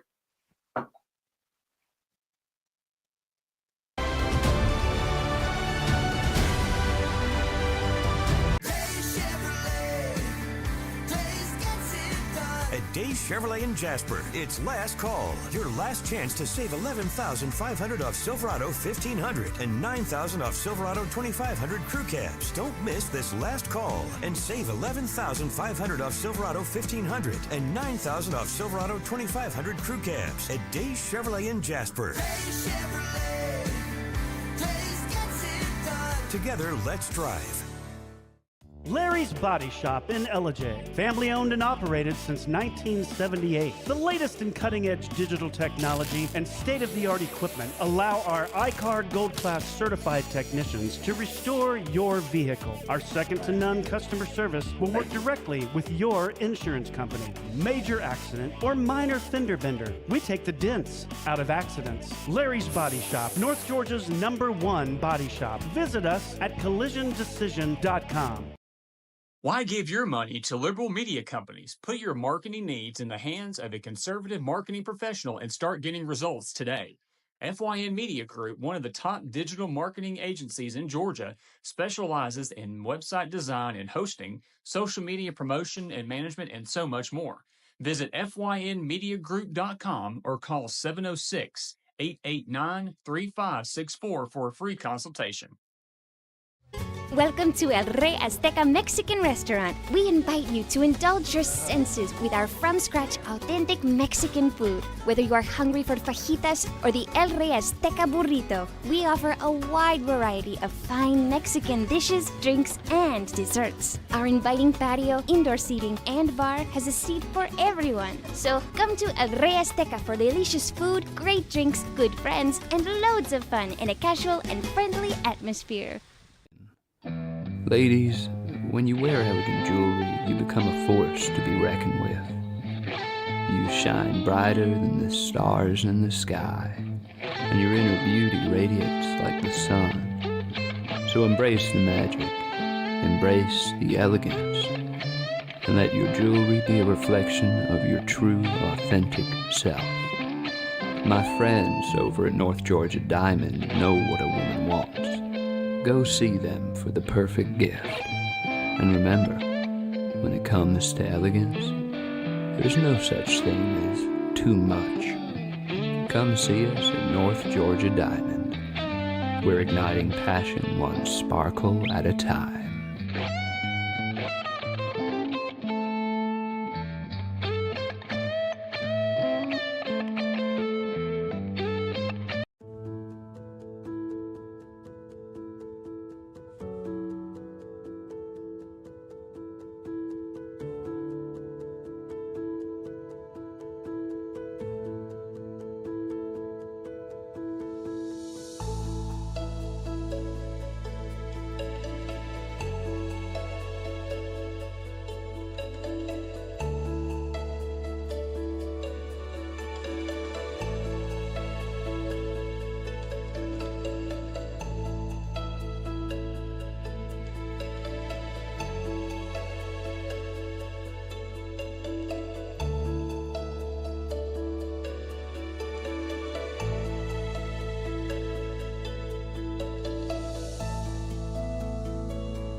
In 1981, Reed Nicholson began selling tires out of an old barn in Mineral Bluff. Little did he know that he had just laid the groundwork for the most trusted names in automotive services in the Blue Ridge area. In 1997, Nicholson Tire Center became what it is today, holding the same values of faith, family, and great customer service. 2 locations to serve you, and the Blue Ridge location is currently expanding to offer fast service and the largest U-Haul provider in Georgia. Nicholson Tire Center, Blue Ridge, and Mineral Bluff. This is a special report. Knowing how to invest your money is harder than ever before. Dealing with stock market volatility, record debt, and terrorist attacks requires new thinking. At U.S. Asset Management, we can help you see the world more clearly so that you can move beyond the chaos and invest with confidence. Call us, visit us online, or drop by our office. U.S. Asset Management, helping you make better decisions with your money. Mesquite Grill, now offering online ordering for your convenience. Check out our new website at mesquitegrillbr.com. That's mesquitegrillbr.com. The great food and service you have come to expect, ready for you when you arrive. Open 7 days a week with a fully stocked bar and friendly service.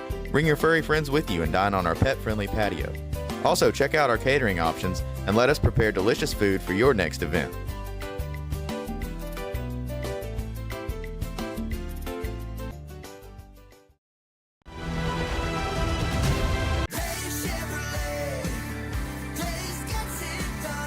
Chevrolet in Jasper. It's last call. Your last chance to save $11,500 off Silverado 1500 and $9,000 off Silverado 2500 crew cabs. Don't miss this last call and save $11,500 off Silverado 1500 and $9,000 off Silverado 2500 crew cabs at Days Chevrolet in Jasper.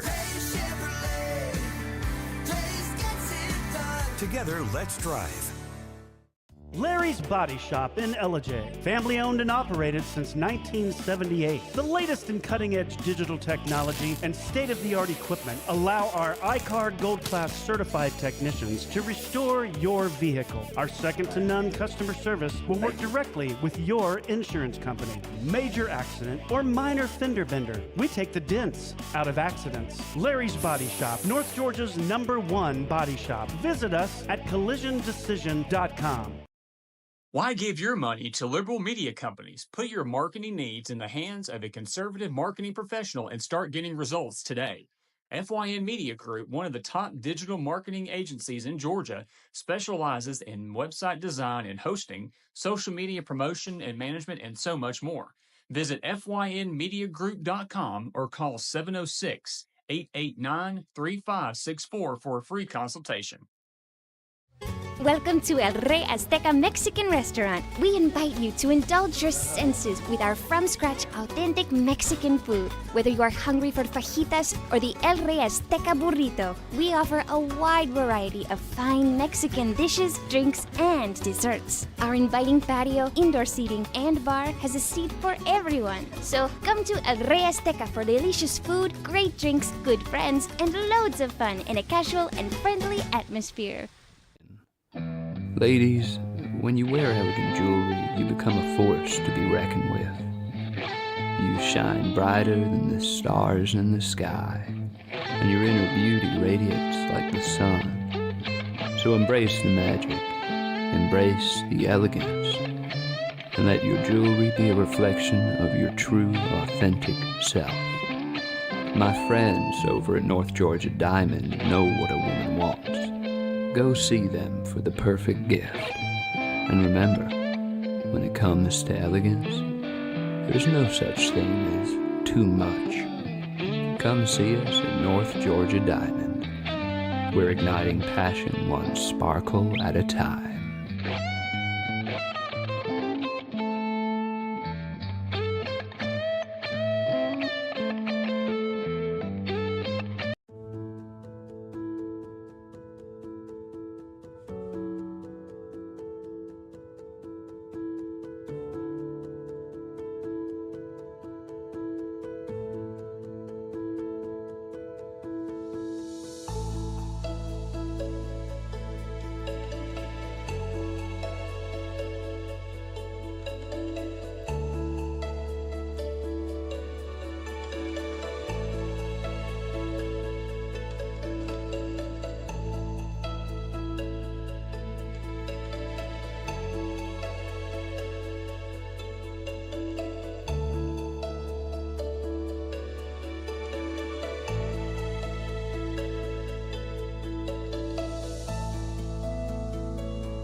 All right, folks, we are back. I'm your host, BKP, and it is time for the Georgia Hour. The Georgia Hour brought to you by voiceofruralamerica.com.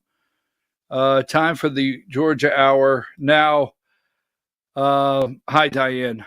So, at 10:30, at like 10:29, I'm going to take a 1-minute break, just long enough for Diane to reset so we can have a clean recording of the next segment. So at 10:29, we're not going to go to commercial, so don't leave anywhere. We are only going to take about, like I said, 1 minute to 45 seconds to 1 minute so we can reset. We're going to have a guest, and I'll show you this. We're going to have a guest this morning. I am very fond of the Georgia Sunshine Law. This is called the Red Book. A Citizen's Guide to Open Government. Now, my red book goes back so far that it's from Sam Olens, the Attorney General at that time. But this red book is right here, right here. I have read that so many times. I'm very fond of open records and transparency and citizens being able to get information. And Scott Howard is the co-founder of myopenrecords.com. And recently he's working on an open records case in Forsyth County. And I'm reading all of his Substack work. And I'm thinking to myself, I don't think I can present this and really, not mess it up. So I text him and said, hey, could you come on and talk about this? He said, sure. So at 10:30, he's going to come on. He's going to talk about that. Now, the Georgia Hour. So what side are you on? Now, we're in Georgia, so yes, we have MTG. All right, we have MTG. Now, give me number 10. And I'm going to say this. I'm going to get everybody's going to get whooped up into a frenzy. You are. You're going to. Okay? You're going to. You're going to get whooped up into a frenzy. Now, this is Marty Kemp and Brian Kemp. I always have to do that. What if you're new to the show? We're in Georgia, Georgia Hour. Those are the governors, plural. We're probably the only state in the United States where we have two. We have a joint office, Governor Brian Kemp, Governor Marty Kemp. Pretty sure that's how it works. Now, take that down for a minute. Now, I think this is the first time I have ever been quoted in the AJC or my name used in the AJC that someone wasn't trying to attack me. Find it unusual. But I received a call from Patricia Murphy, and this is her article. It's an opinion piece. Give me number 65. And Patricia Murphy from the AJC called me and said, would you be willing to comment on an article concerning MTG, Marjorie Taylor Greene, or Trump, who gets MAGA in the divorce? I said, sure, why not? Now, Patricia Murphy, at this time, we've not had a problem. I will not give Mark Nisi a quote, and yes, it's the AJC. But that being said, when President Donald Trump was booked and fingerprinted at the Fulton County Jail in 2023, there were just one elected official there to support him, Marjorie Taylor Greene. That's true. That's true. So when he was booked,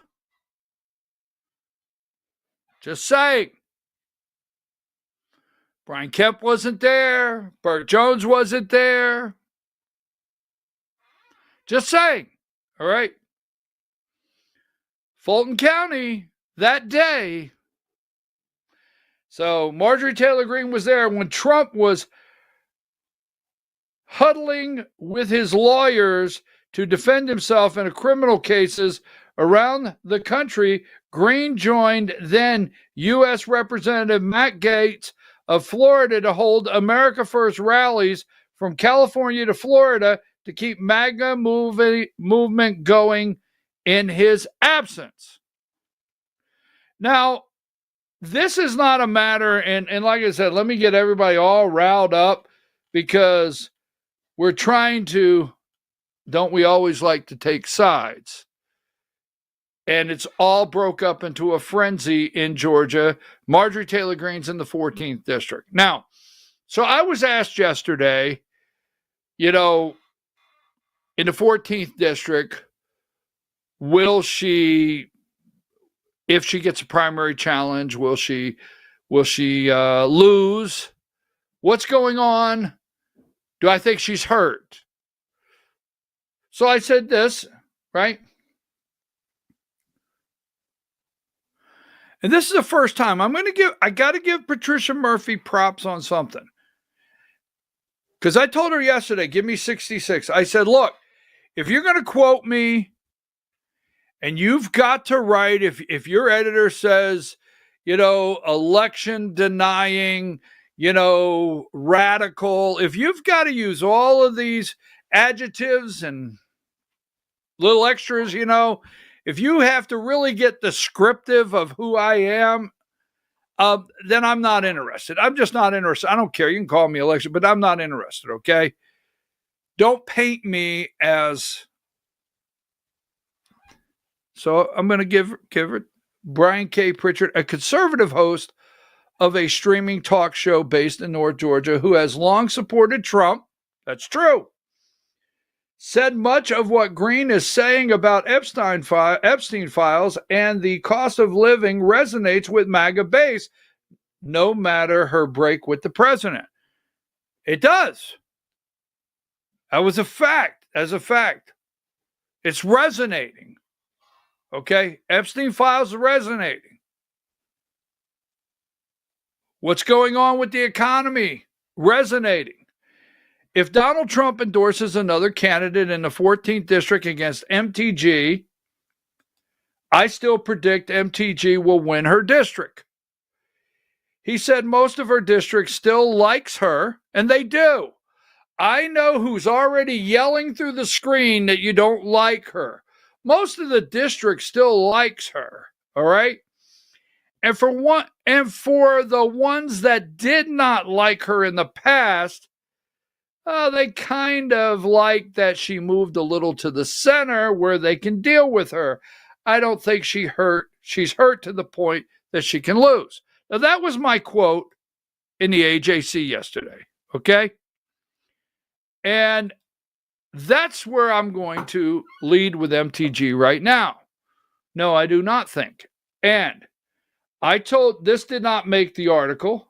It didn't make the article, but here's what else I went on to say that didn't make the article. Give me number 16. Now, the other night, and I told Patricia Murphy this at the AJC.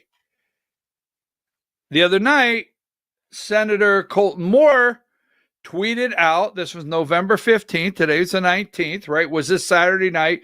He tweeted out, MTG is no way a Massey. Massey is principled, MTG is politics. So little going after MTG he is the state senator, Georgia state senator, Republican in MTG's district. So I told Patricia Murphy, I said, now look, if Donald Trump just throws his name behind any candidate, and I still support my president, I got my pin, you see my pin and you see my watch. If Donald Trump still supports, if Donald Trump puts his support by anyone over there in the 14th. Now, Jim Tully, this is, again, I will say this over and over. This is not a like and dislike. You got it? That's not what we're doing here. We are just putting out actually what could be happening out there in this world of politics in Georgia. So Jim Tully is the 14th district chair. I've already told you that. He's already put out that not throwing Donald Trump under the bus, you can read it for yourself, but his full aligned allegiance with MTG. The 14th district chair. The former 14th district chair, Denise Burns, I know she is very close to MTG. Sally Grubhub. Sally Grubhub out of Cobb County, I think would put her support behind MTG. So if MTG is she stays in the 14th, now there's still a window of opportunity for her to run for another office. I don't know if she will, but I want to give you a couple clues that I'm looking at. And if they come true, they come true. And if they don't, they don't. But I want to put some things on the table because you know me, I lead the league. I absolutely lead the league on going out on a limb. And I'm going to do that today. So a no-name or someone else gets into the 14th district, President Trump writes, "You have my full support." Boom. MTG wins. MTG wins. Now, enough of her supporters will stay. And believe it or not, MTG has picked up supporters. Boy, I could see the smoke coming out of your ears. But she has. See, there's people in the center. They're called women. There are people in the center. They're called women that you better pay attention. Rush used to call them, remember the soccer moms? Rush used to say the soccer moms. There's people in that middle. There's dads with daughters. They think they're okay with MTG. We'll stick with her.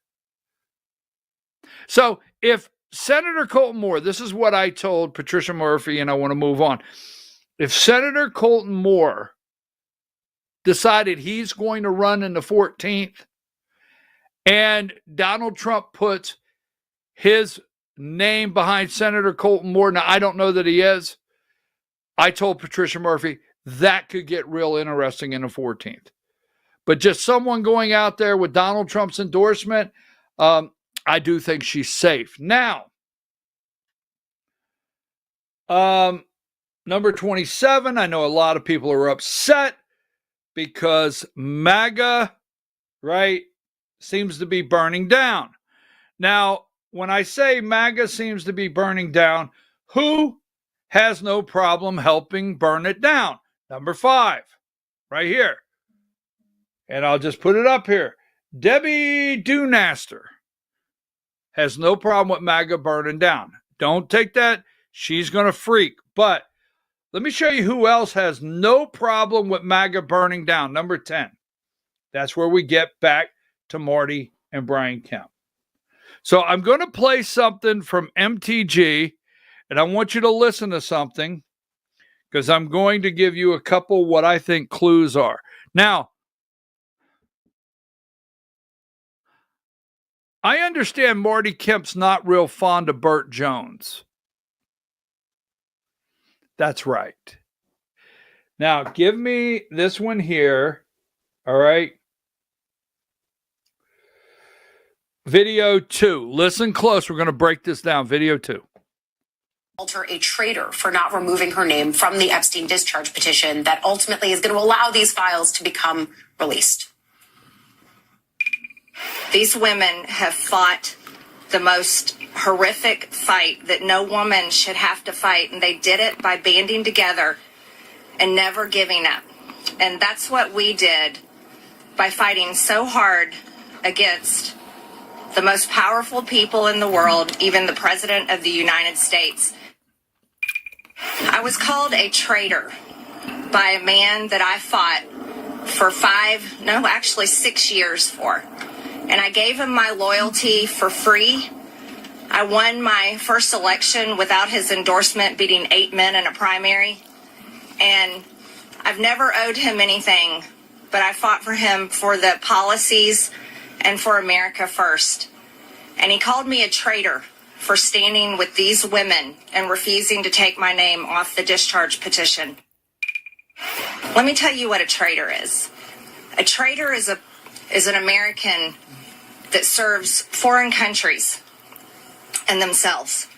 A patriot is an American that serves the United States of America and Americans like the women standing behind me. At another point in that press conference. Okay, break it down. Ready? Here's your clues. I won an election without his endorsement. Don't forget, I won an election without his endorsement, right? Let's take that down for right now, Diane. Number 27. Now, if anywhere they want to burn MAGA to the ground, and we have enough Republicans that are fake MAGA, we've exposed them for years here, fake MAGA, want to burn it to the ground, they're actually ready to help MTG burn it to the ground. Number 65. we'll get back to the Marty and Brian Kemp. Hold that one a minute. So here's what she said. I won. I beat 8 men. Marjorie Taylor Greene has made comments that the Georgia GOP Inc. and all of them, it's a boys club, right? Boys club. Now, Marjorie wanted to run for Senate. I think she wants to run for governor, but the point is, we've gone down that road. She has made reference, it's a boys club, right? Ready? So, boom, check mark. He pulled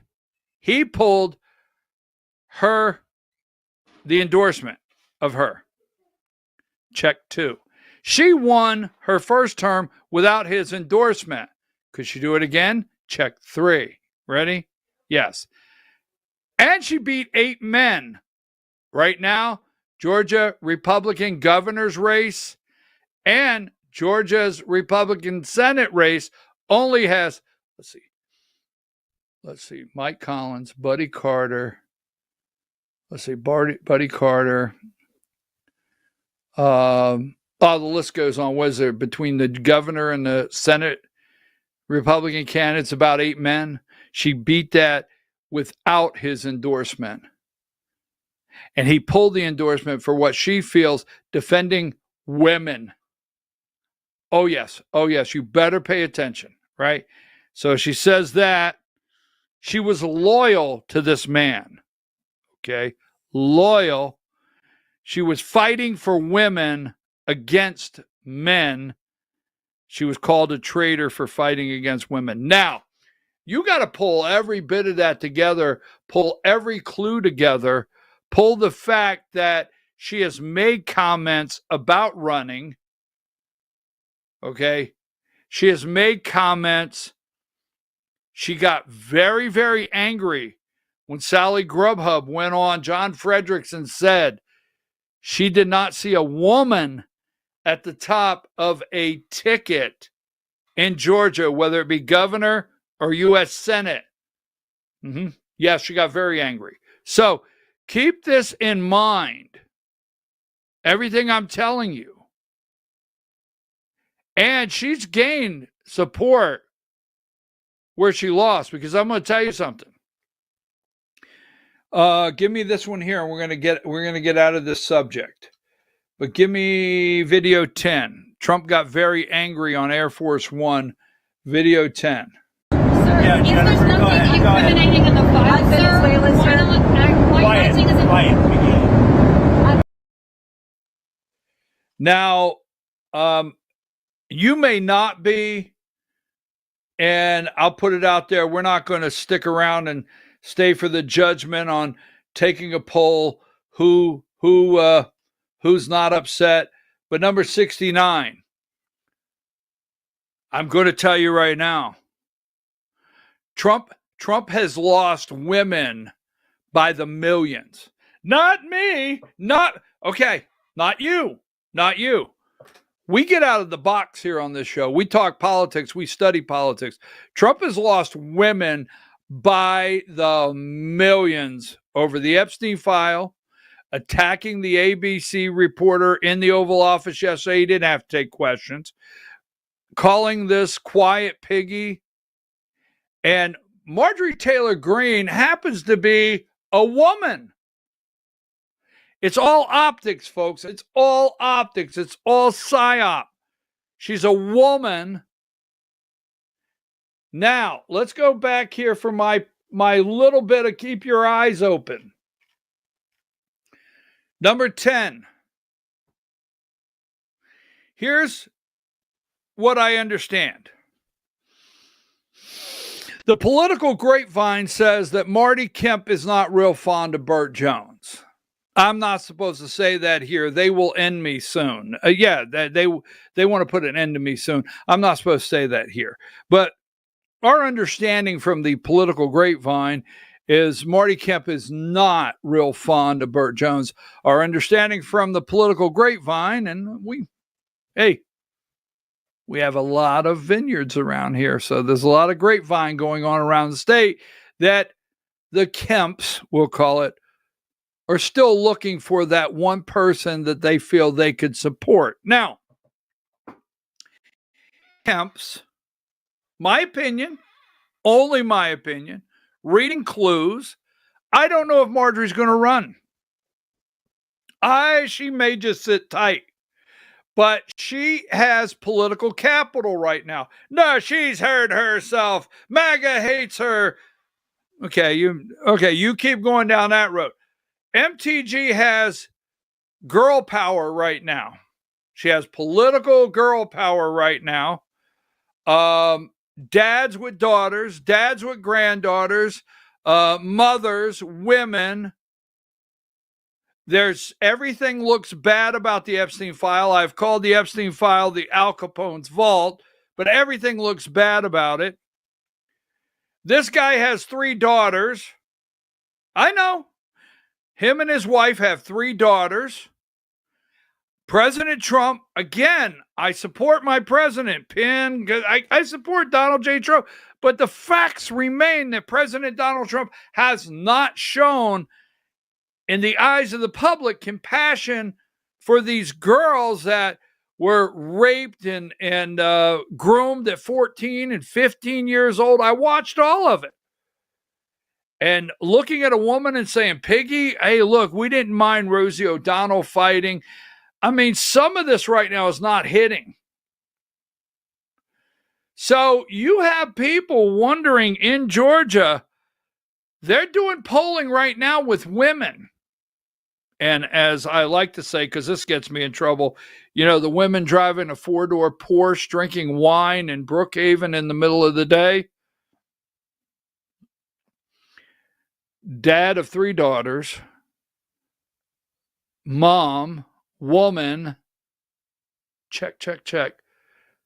MTG could really hurt Burt Jones, check. Just saying, keep your eyes open.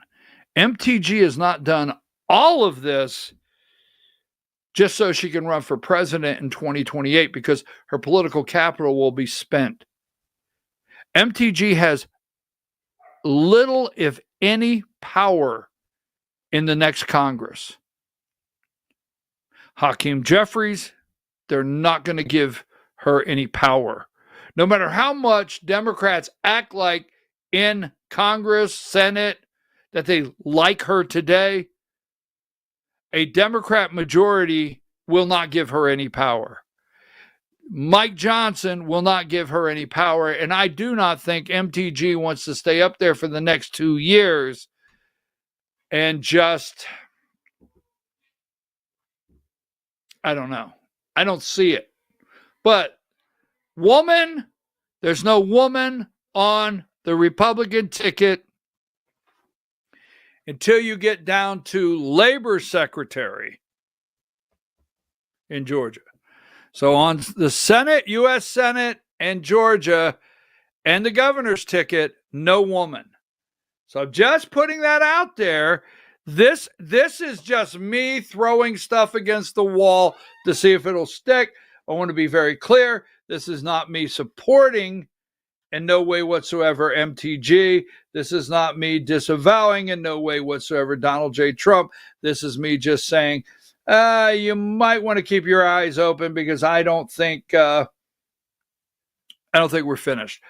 Number 68. Are you how do you feel about what they call the deep state? The deep fake, right?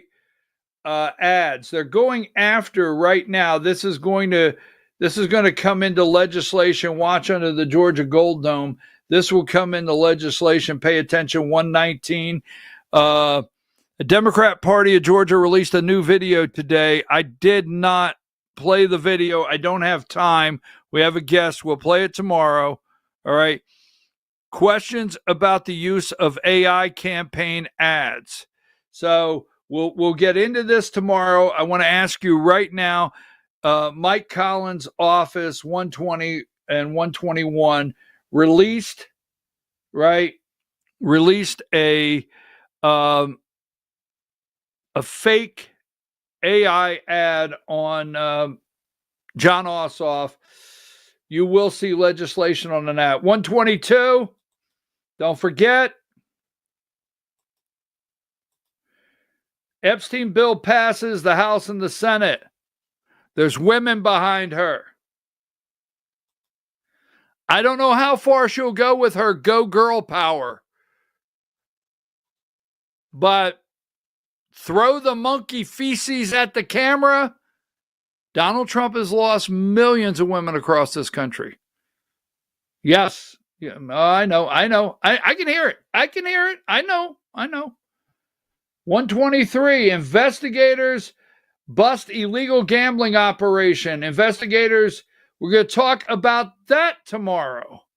Because how many gas stations do you go in that they're lined up these machines? And you're supposed to get a gift card if you win. And I wonder, here's my question. You ready? I don't think you're ready. Here's my question. Investigators in Clayton County bust illegal gambling operation. What took place here are you go into these stores, get gas, go in, get a lottery ticket, and there's a whole wall of these machines. Now, they're supposed to pay off in gift cards. So if you hit it big, you go up there, you get you a Walmart. Hey, I won $100. Here's your gift card to Walmart. Here's a stuffed animal, whatever, right? Like you're at the circus. But some give you a little cash. Now, that being said, I don't know the difference of giving you the damn cash and handing you a gift card, but that being said, it's still gambling. So here's my question to you before I take my little 1-minute break. Do you know a lawmaker that's running for office that has stores with these in there? Do you? That's my trivia. All right, we're going to take just a 1 minute. Like I said, Diane, if you'll just text me that you have the person in, you're set, ready to go to hit a new recording, I'll give you the high sign to come back. Don't go anywhere. We're just going to take 1 minute. Take a 1 minute break.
All right, folks, we're back. I'm your host, BKP. You're watching the Georgia Hour, brought to you by voiceofruralamerica.com. Now, as you well know, I've mentioned this to you many times for several years. I used to give these out. I used to keep 5 or 6 in my bag on the road, and I used to give them out all the time to people, and I would have them readily available. And this is the Red Book. We call it the Red Book, and this is called Georgia Sunshine Laws and Georgia First Amendment Foundation, the Citizen's Guide to Open Government. And this was put out by then Georgia Attorney General Sam Olens. Now, I have this book right here at the desk drawer. And I have worked on open records, and I have a passion for transparency. I believe the citizens have a right to know, whether it's from city, state, Board of Education, to our state government. We have a right to know all the way up to Pennsylvania Avenue. And recently, this gentleman has a Substack, and I've been reading his Substack. And when I get time, there's several articles on there. And right now, he is the co-founder. He's the co-founder of myopenrecords.com. He has an open records request in with the county, Forsyth County, that I find quite interesting. So I've asked him to come on, introduce himself, and discuss that open records along with some other things he has going on. Let me bring in right now co-founder of myopenrecords.com, Scott Howard. Good morning, Brian.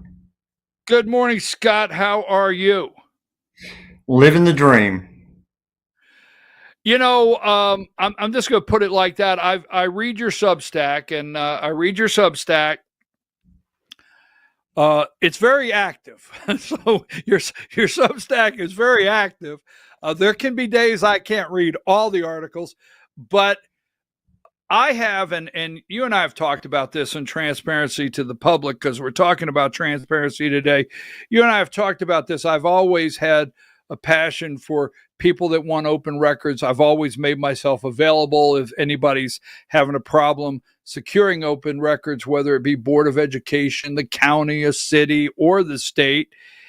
And recently, and I'm just going to give you the floor here. Recently, you put in an open records request. It's kind of eye-popping, 60-some thousand maybe, but it's kind of eye-popping the amount of money they wanted in Forsyth County for your open records request. Let's start there. I did not think I was going to do this on my own, but I didn't think I would be able to do it just and get the information out. So here you are. Tell us what's going on in Forsyth County with the open records request and anything else you want to talk about.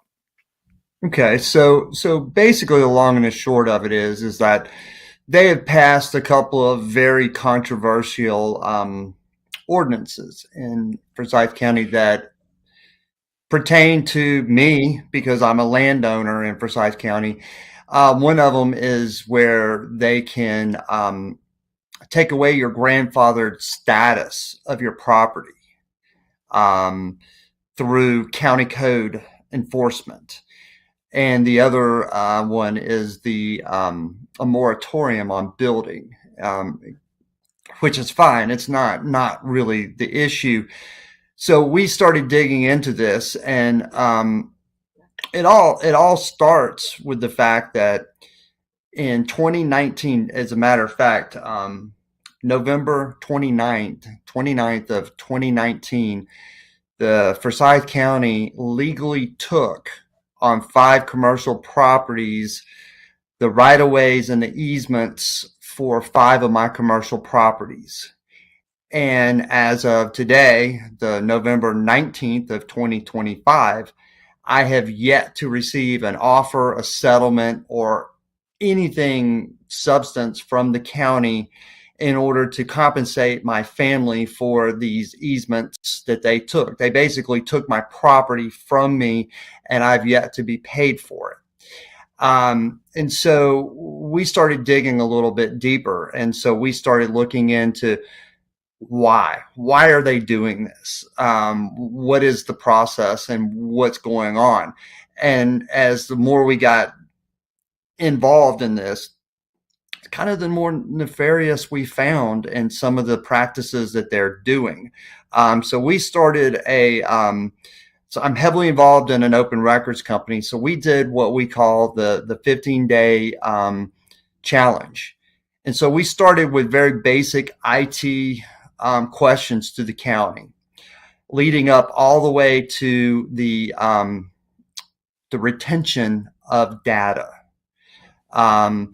Data logs. If you know anything about data logs are what they retain their data on in their servers in any county in the state of Georgia. And that's emails, cell phones, and everything. So some of the things that we've uncovered is that they don't have a data retention policy. And so we asked for the audit logs. And so we got this crazy request back. If anybody understands open governments, audit logs are what produced the evidence in Hillary Clinton's email case, the Flint River poison water, Lois Lerner, Bridgegate with Chris Christie, and so on and so on. The audit logs tell us what they're doing and how they're doing it. So, for instance, if you've got a data file that's above 1 megabyte and you send it from your county issued email to your private personal email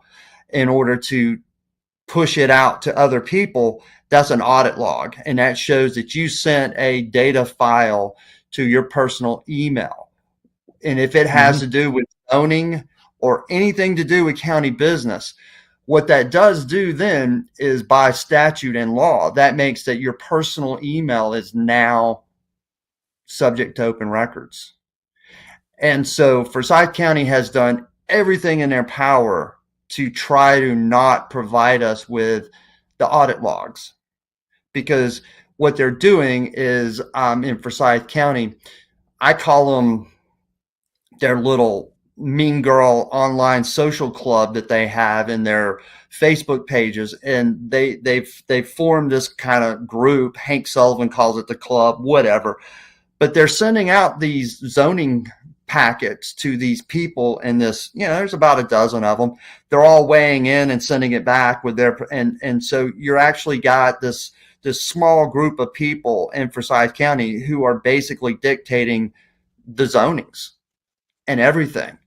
And there's no plausible way that they can give us these audit logs without them altering them, or because I think that the county attorney has figured out that we've figured out how we've caught them and what they're doing and the practices they're doing. Because if you look at these Facebook groups that they're using, they're private, and they seem to always center around that particular zoning and that particular time. And these particular people are the ones who are driving the narrative on social media, saying, oh no, we've got to do this, and they all are in unison, just lined up one after another, creating this kind of social media.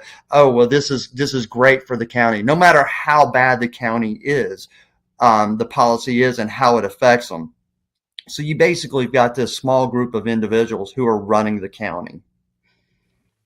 Can I get in right here? Sure. All right, folks. All right. Now here, I want to build off what you just said, because I told you, I've already told you why you got my interest here in so many levels, one, Forsyth County, but also our viewers across the state. Folks, this is called the Georgia Sunshine Law. Now, Sunshine Law means just that. You can't do anything in the darkness of night. You're not supposed to do anything in the darkness of night. You're supposed to do it in the sunshine, meaning where we all can see. So let me break down a couple things Mr. Howard has talked about here. We are in, as he's talking about audit logs, and Scott, I can tell you right now, you got to come back, because we've got a lot more to drill down now, because you've opened the door on a lot of stuff. He's talking about audit logs. Now, if you're out there, and what has me so interested in what he's doing right now is, for years I've done open records and they print something out.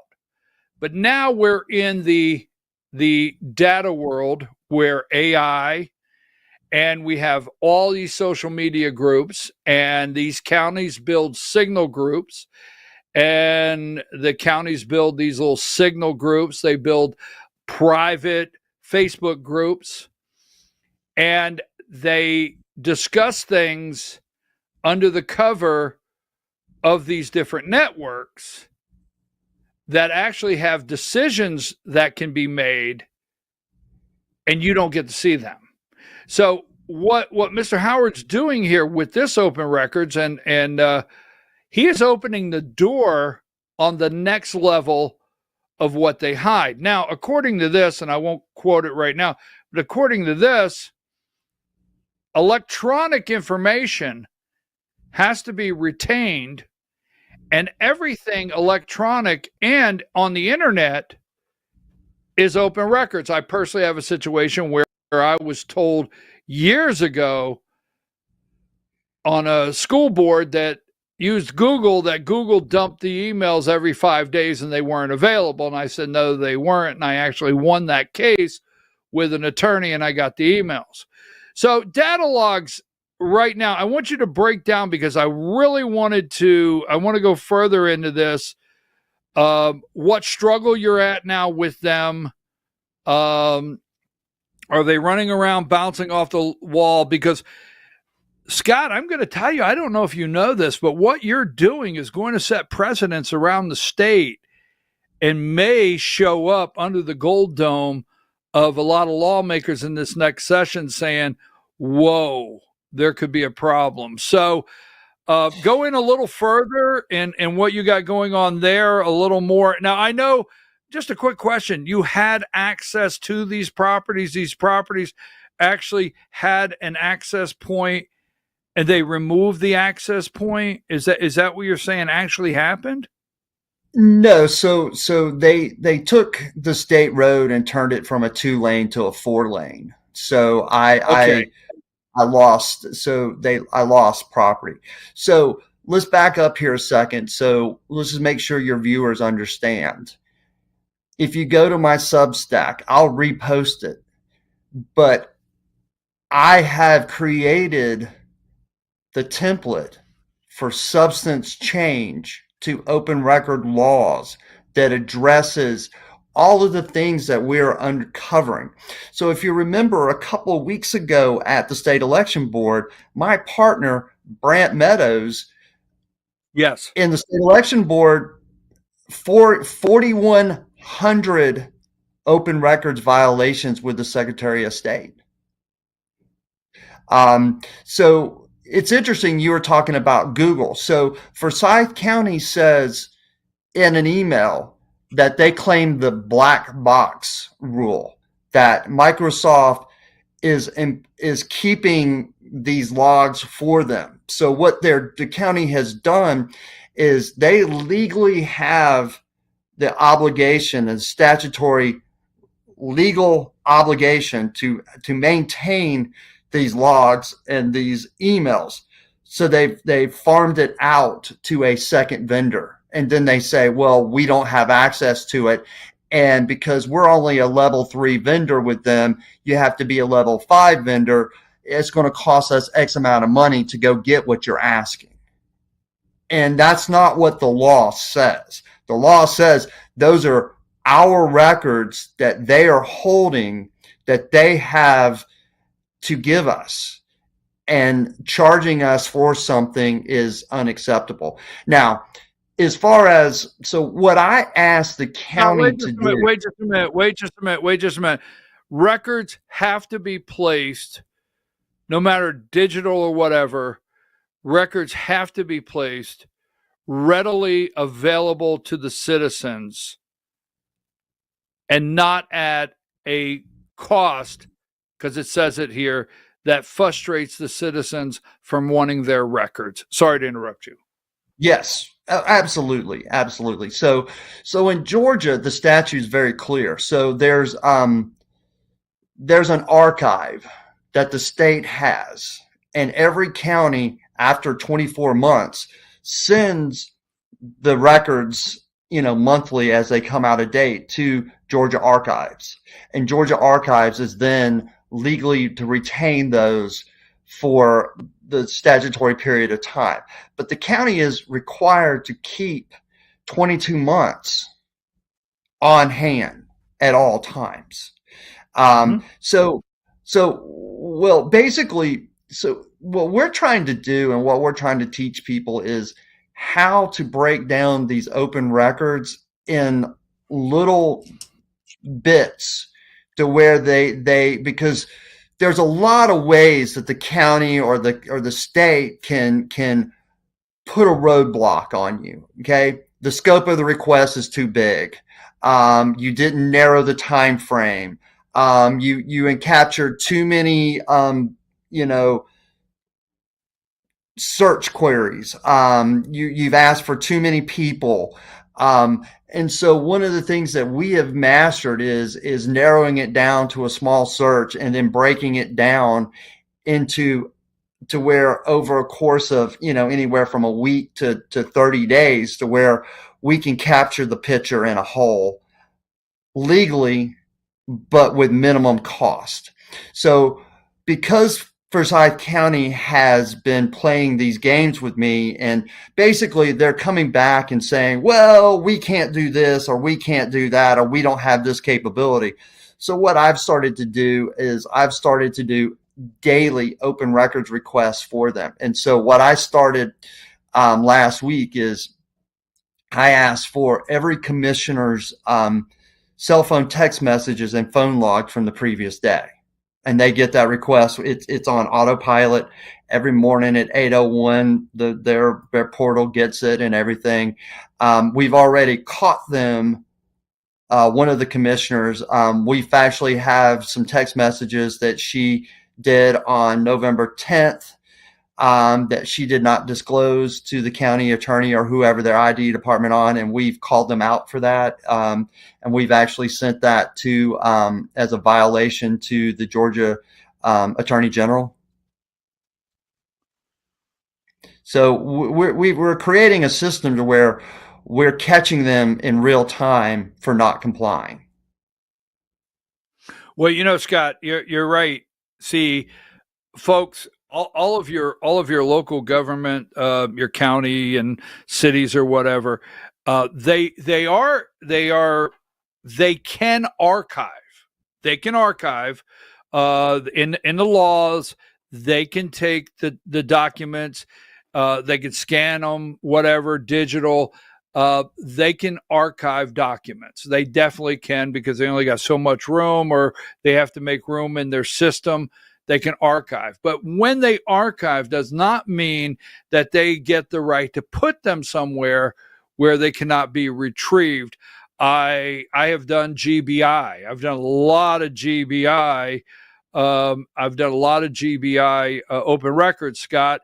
And I will get a very nice email back, because they have 72 hours to respond, that says, we got to go down to the headquarters and go down in the basement and pull that box. Okay.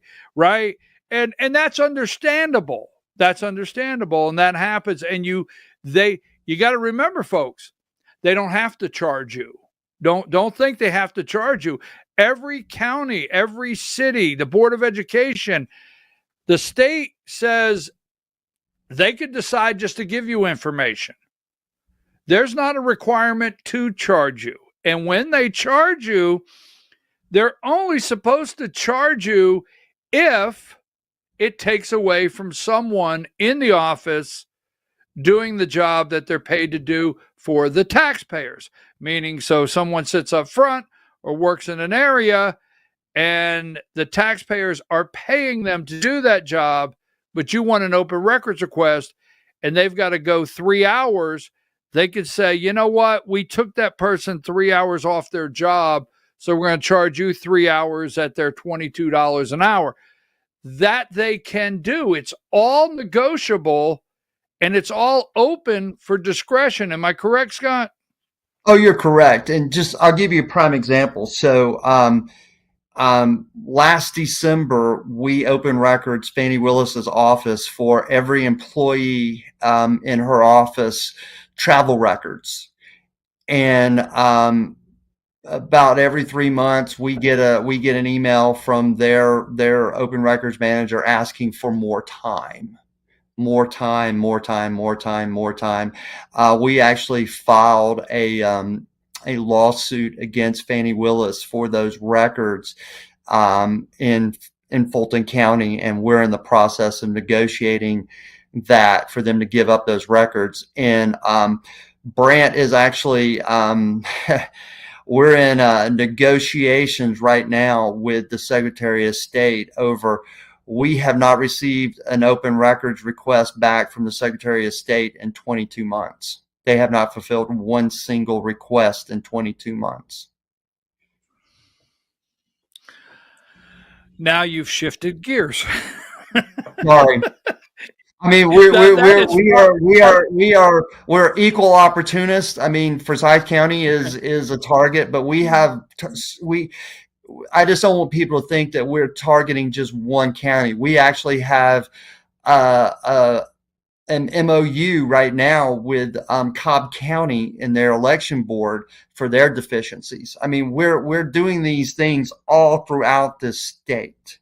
So it's not just Forsyth County. We've got pending litigation against Clark County. We've got pending litigation against Fulton County. So it's a mission to try to get the information from them legally. Well, let me just say this before we run. I want to give you an opportunity to highlight your Substack and information. I wanted you to come on here for many different levels because the citizens across this state, and we do have national viewers, and we appreciate it. And I don't know your laws in your state. I do not know your laws concerning records. But here in Georgia, we have people all the time saying, I asked for this and they wouldn't give it to me, or how do I go about it? Or here's one I get, do I have a right to see this? Oh, yes, you do. So I wanted you to be an encouragement to people across this state. You have the right to the information on your local school board, your local little cities in your county, your counties, your commissions. You have those rights. And if we can hear, I mean, you can go, Scott has myopenrecords.com. I'm for sure there's ways to contact them. Is there ways to contact you guys on the site? Yes. So one of the things I'm going to offer to your listeners, tomorrow morning, if they check out our Substack, we're going to post and we're going to give a spreadsheet of all 159 counties and the name, email, portal, and address to every county's open records manager. There you go, every folks. County. There you go. And I used Also, to go in. Go ahead. If you go to my Substack, I will also I'll restack it. We have put out tools for people on how to craft an open records.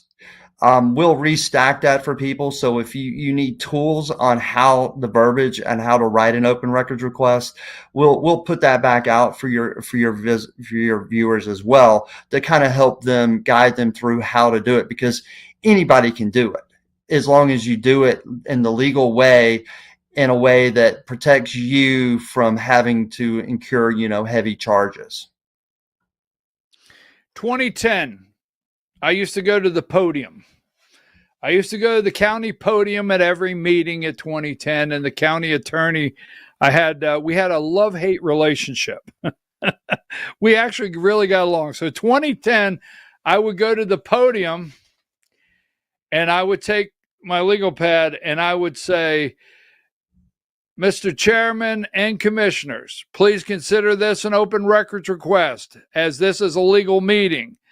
And I would read what I wanted in front of the legal meeting so it would be on the record. And the county attorney would always say, Mr. Pritchard, I do respect that is an official open records request. Can you write it down for me just so I have a record to put in the file? So, folks, don't be deterred from asking them and saying, I want to see that. That's how I used to do them all the time. I'd go to the county meeting. I go to the citizen speaking section, and I would say, this is a legal meeting. Please consider this illegal. They used to, I used to actually enjoy that. I got to get back to doing that. Scott, I appreciate you so much. Go ahead.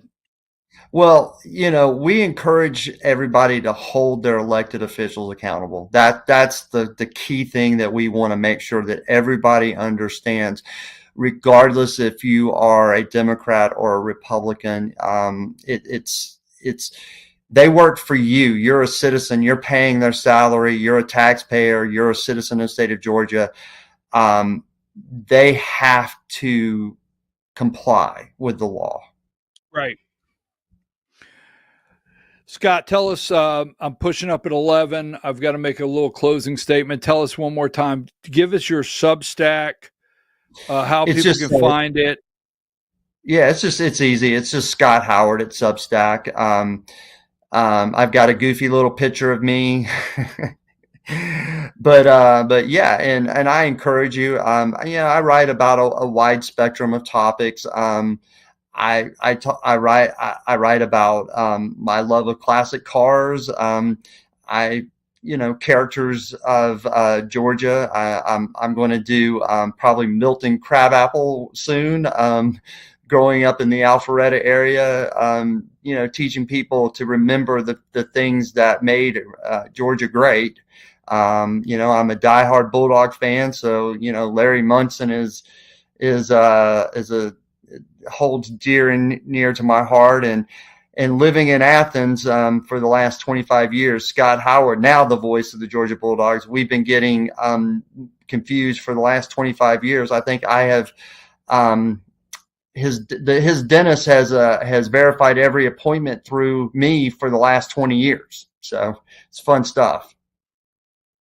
Scott, you had to say Bulldogs because Gunnar Stockton, right up here in Rabun County, Tiger Georgia, when he was a freshman, a junior, and a senior, three games I watched on the sideline. I went up there. I was on the sideline with the opposing team. Went up there with Fannin County, and I watched Gunnar Stockton play in Rabun County. And I just love everything about. I thought it was great. Someone on social media, Texas, a guy from Texas said on social media, I went to Athens to the Texas Georgia game, and I've never had so many adults bark at me in my life. So I just really enjoyed that. So college football needs more Gunnar Stocktons, and on a personal level, one of my favorite Bulldog fans out there is Dylan Bell. I've gotten to know Dylan Bell extremely well over the course of the last 3 years. What an outstanding young man. Polite, very, very polite, well spoken, well raised.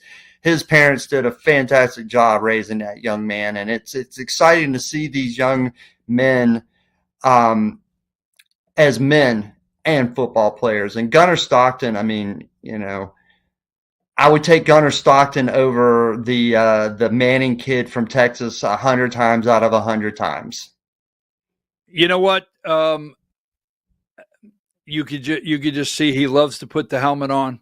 He loves that Georgia jersey. He loves Between the Hedges, and they want to play for him. And it's just enjoyable. And I get it nationwide.